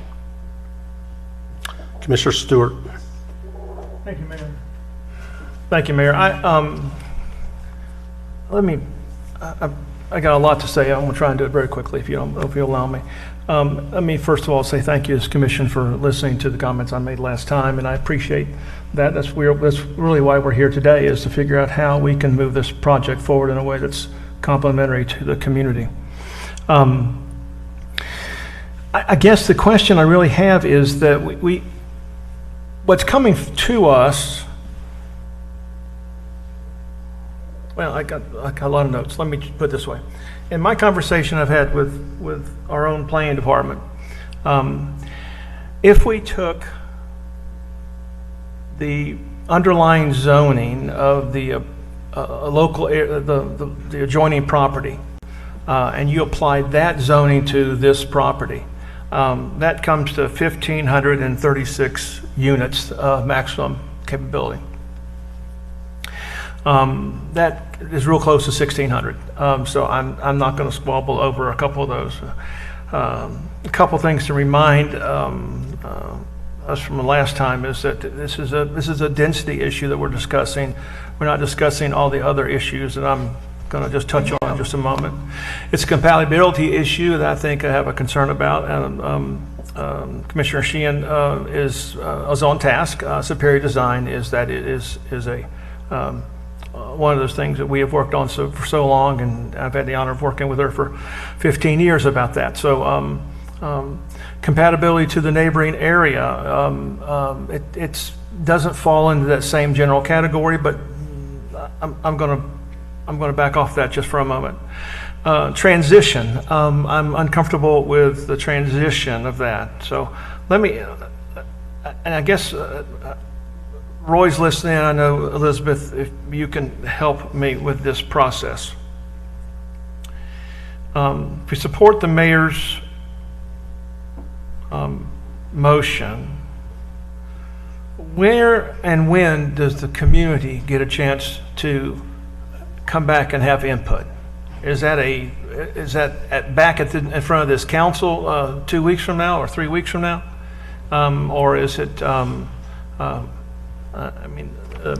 Once the legislative is out, then it frees up us, and especially me as a commissioner, to be able to do some things to communicate what the needs of the community are. From that standpoint, our hands have been tied a little bit since November, being able to do anything about that. Right. So the idea is by deferring the ordinances, there would be another public hearing at council where it could be discussed. If you're looking to do community meetings, I think you could recommend that the PD not move forward, and they could just reapply for the PD itself, because at that point we have only the legislative item pending with ordinances and so forth. But then there would be free discussion and ability to have more community meetings and that sort of thing to talk about the PD, the buffers, the heights, and that sort of thing. There are several things that have been brought up over the course of the past 2 or 3 weeks in talking with y'all. We committed to, and on Edgewater Drive, we committed to Transex, transitional. I'm not comfortable with moving all of that property up to the northeast corner and leaving the rest of it vacant for maybe sometime in the future or future use. I would really like to see if this developer can take 1,600 units on the entire property and make it work. That's what I would like to see. But I don't know how to make that happen. I guess the question would be that if they don't bring back a superior product in terms of a GMP as well as a PD, I guess we could just deny that in the future, and we could just say, look, I've asked you to do a couple things, and I don't like what you're doing, and I can just say no when it comes to the moment when the ordinance comes forward. Is that correct? It could, but I think the more productive idea is that the GMP amendment, the sub-area policy, doesn't specify where phase 1 actually is. Exactly. So I think if your direction is that the PD should come back and look different than the vision that was presented to you, then it might not all be in that upper corner of the PD. It might look a little bit different. But that's going to take a lot more time and discussion to see how close they can get to this vision if that's the maximum number of units for the whole project. And I think at that point it is a very different project. And it's just probably not going to have as many of the town center elements. It may not have as much open space if they have to shift to doing single family or garden apartments with surface parking and that kind of thing. So it would be a very different project at that point. But the choice of being a different project is the choice of the developer, not our choice. I mean, we're not approving 1,600 units on quadrant A, B, and C. What we want to do is provide 1,600 units in the entire 128 acres. Right. If the developer comes back and says that there is these quadrants, haven't we just given an implied approval for 6,000? I mean, I know we haven't technically given that approval, but he could come back and say, hey, you know what, you're right, I'm going to have to spread this out, and I need 1,600. I mean, that's really up to the developer now at this point, isn't it? I think it leaves far too many unknowns for a developer to plan out a project in that way. You know, they're willing to take the risk of going ahead with the vision as proposed as a phase one and kind of demonstrating their abilities to do this project and for people to see what it looks like before they move on to the next phase. But if 1,600 units is all they can ever hope for, they're going to have to totally reevaluate if that's feasible. What kind of units would those be? What kind of infrastructure can they afford to build based on those units? What kind of parks can they offer? And I think it's very different at that point. I agree, but that's not our decision. I think what I'm looking at is 1,600 on the project, and you come back and convince me that you ought to put 1,600 units on the northeast quadrant, as opposed to putting it throughout the entire property. Because the fact of the matter is that from an imagination standpoint, they could decide to go and build on D or E, the one over along the lake, which has got plenty of capacity over there that they could build, and decide to lower the project in the northern portion, build that there, and look at something else. And the answer is yes, it could be a different project when it gets completed, but we would have started with a point. Now, part of that is if we decide that only the northeast quadrant is developed, right, then, and we're going to leave the other for some type of future development, which I understand that some of the questions that were raised before. Right. So what I would say is that this motion doesn't specify height limits or where the number of units go within the PD or anything else. So, and neither does the sub-area policy. So I think when we get to the QJ hearing item, if that's the case, then there would need to be some direction to staff on whether the PD is going to reflect the original vision or if you want them to start over with a new PD. But when they start with a new PD, they would have effectively 1,600 units on the entire property they can work from. Right. I mean, they've chosen these quadrants of property location. We didn't choose those, right? And they chose that's what they chose as their selection, how they move forward, and this is how they think they can move forward. And they want to do the most profitable portion up in the north. They want to do it along Rosemont.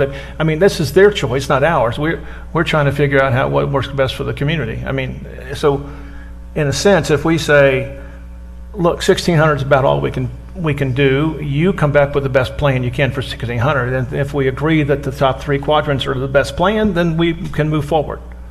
If we don't agree with that, we could deny the PD, and they could go back and just go to the PD process with the assurance that they've already got 1,600 and 100,000 in commercial, correct?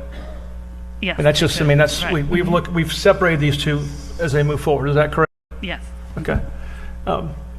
there's a lot of issues that when you kind of keep listening to people that are talking, the traffic mitigation is a concern of mine. So when you start pushing everything up to that right corner, you're going to have the first 3 parcels would have an increase of about 5 times the amount of daily trips. That needs to be addressed. I don't think it's adequately addressed. The conditions on the completeness of the light at Rosamond and 441.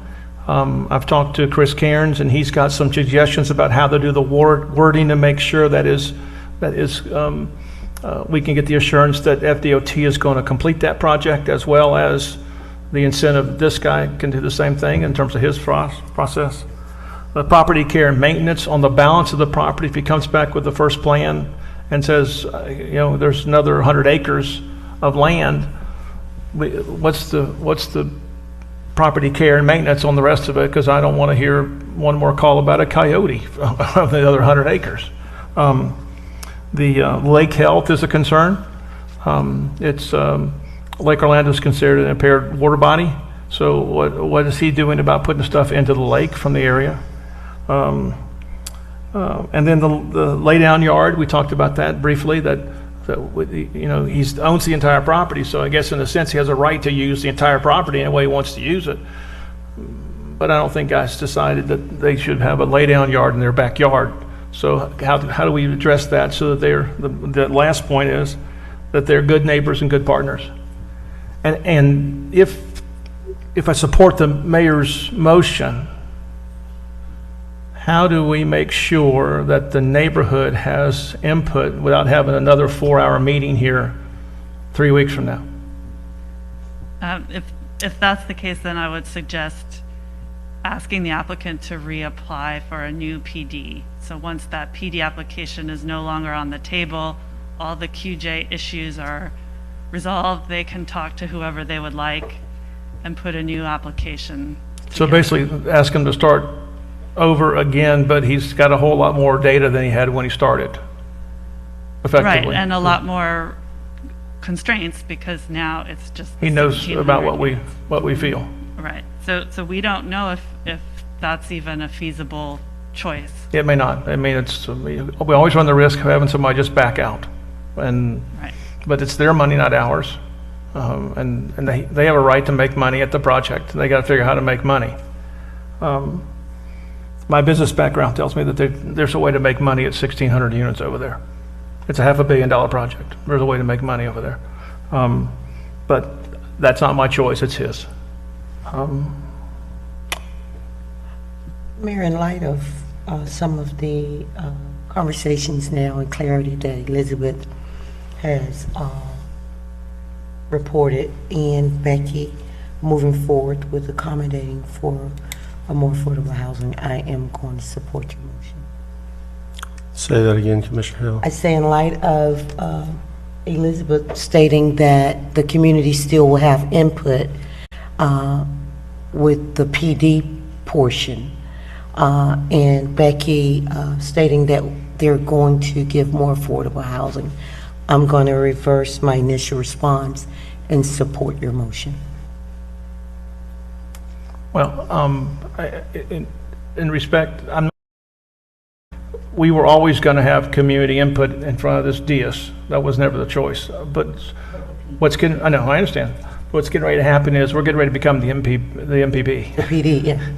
That really is what's happening. They're going to bring this back to us now, and we're going to become the MPP, in which case we have at least, which doesn't matter to me, I get paid for it, but we have at least 2 more meetings that are going to be significantly long meetings to go over the very details of the plan ahead of us. So I don't know that we have what's not happening here, unless somebody does something from their initiative, either from the developer or from the community. What's not happening here is there's no way for our city to take the lead inside of a public discussion unless one of 2 things happen. We deny the appeal, get it off the table so that I could help try and lead something for the community to come together in hopes that they would move forward, or that we take mayor's lead, and then it just all comes back here. And we will go through the PD line by line unless somebody comes to an agreement somehow. No, Commissioner, I haven't wouldn't followed ask for that. everything that you said, but 1,600 is an arbitrary number. It's for phase one. The developer would certainly pick a different number if he knew that we were talking about developing all three phases at once. I don't think the proposal would be 1,600 for that. If you're volunteering to go lead the community discussion related to this, I'll withdraw my motion and we can deny this and we'll put it in your lap and let you go do it. Yeah. I don't mind putting the problem is going to be you're not going to have a whole lot of people that are going to agree. So now that it comes back only through MPB, right? If we deny this, it comes back through MPB. Is that correct? Well, if you deny the Starts over motion again. and then there's another one and right. It starts over then again. They start with a brand new application as though we haven't had the last 9 months of meetings and everything else. But Yeah. hopefully they have a better direction on what would be acceptable. And I think that's been always the challenge, is understanding what. Well, and I agree. And my 1536 came as a result of adjoining property and land use and underlying land use and 12 units per acre. And if you want to move those around on the property, that's how I came to 1536. So when it came close to 1600, I thought, well, okay, good. We're close. What's the big deal? Commissioner Bray, if you'll withdraw your second, Yeah. I'll withdraw my motion. Consider it withdrawn. And I'll offer an alternative motion, which is to approve the appeal for GMP 2020-1017 in total. So that means no units, and that means that they will have to go back through the MPB process with a new application. However, Commissioner Stewart has volunteered to lead the community engagement on this, correct? So if it comes back to us at that point, you will have built consensus with the developer and the community, and we won't have much of any discussion whatsoever here at this council. It will take every part of my skill and the wisdom of Solomon, but I will try. Okay, what do y'all think about that? It's in his, he will lead. Okay, so ball's going to be in your court, Commissioner Stewart. Let's get it done. I will second that motion, sir. Okay, motion in the second. Mayor, we'll withdraw our applications. You withdraw your application, so Roy, does that mean we don't vote on this? Yes, we generally allow an applicant to withdraw their applications at any time. So if that's the case, then there would be no need to vote on the motion. Okay, then that should be the same for the quasi-judicial as well, right? Yes, it's also based on an application for a PD amendment. So if they're withdrawing all of the applications, then yes, that would be the case. Ms. Wilson, is that your wish? Yes, it's not my wish, but I believe at this point that's the prudent thing to do. I understand where you're coming from on that. Okay, then that would render my motion moot, as stated, so we will just, let's see. I'll just withdraw that motion. You want to withdraw your second? I withdraw the second. Okay, and do we need to vote to defer those three ordinances or just leave them hanging? Roy? Well, only one of them was advertised, but, I think based on what's happened, you can just direct staff that they will all be removed from the agenda and.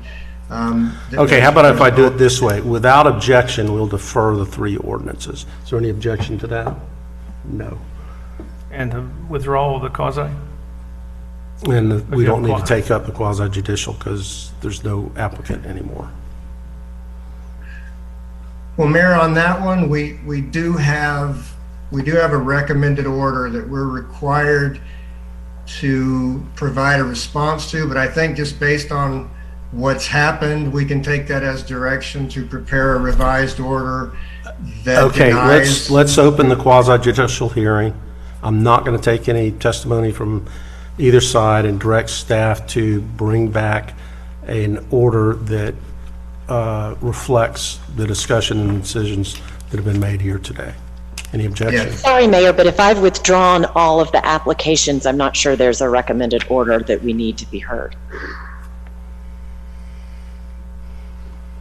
Okay, then here's what we're going to do. We're going to defer the quasi-judicial hearing and let Roy and Ms. Wilson discuss this for the next 2 weeks and figure out whether we need to reschedule the quasi-judicial to do what I was suggesting or whether it's just going to go away. Okay? Roy? Yes, sir. Yes, that's fine. Okay, any objection to that? No objection, but does that give us the ability to speak, or Commissioner Stewart? There's no application. Okay, all right. Right. What? There's Figure no it out. application, so there's nothing that keeps me No, from. we're done with this for now. Do we have any general appearances? Yes, Mayor.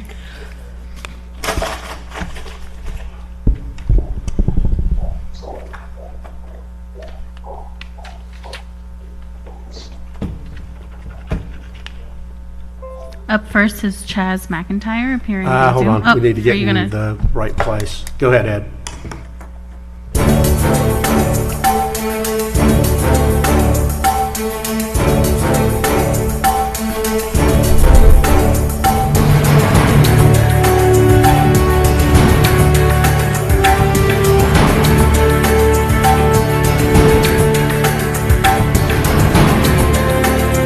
We return you to regularly scheduled.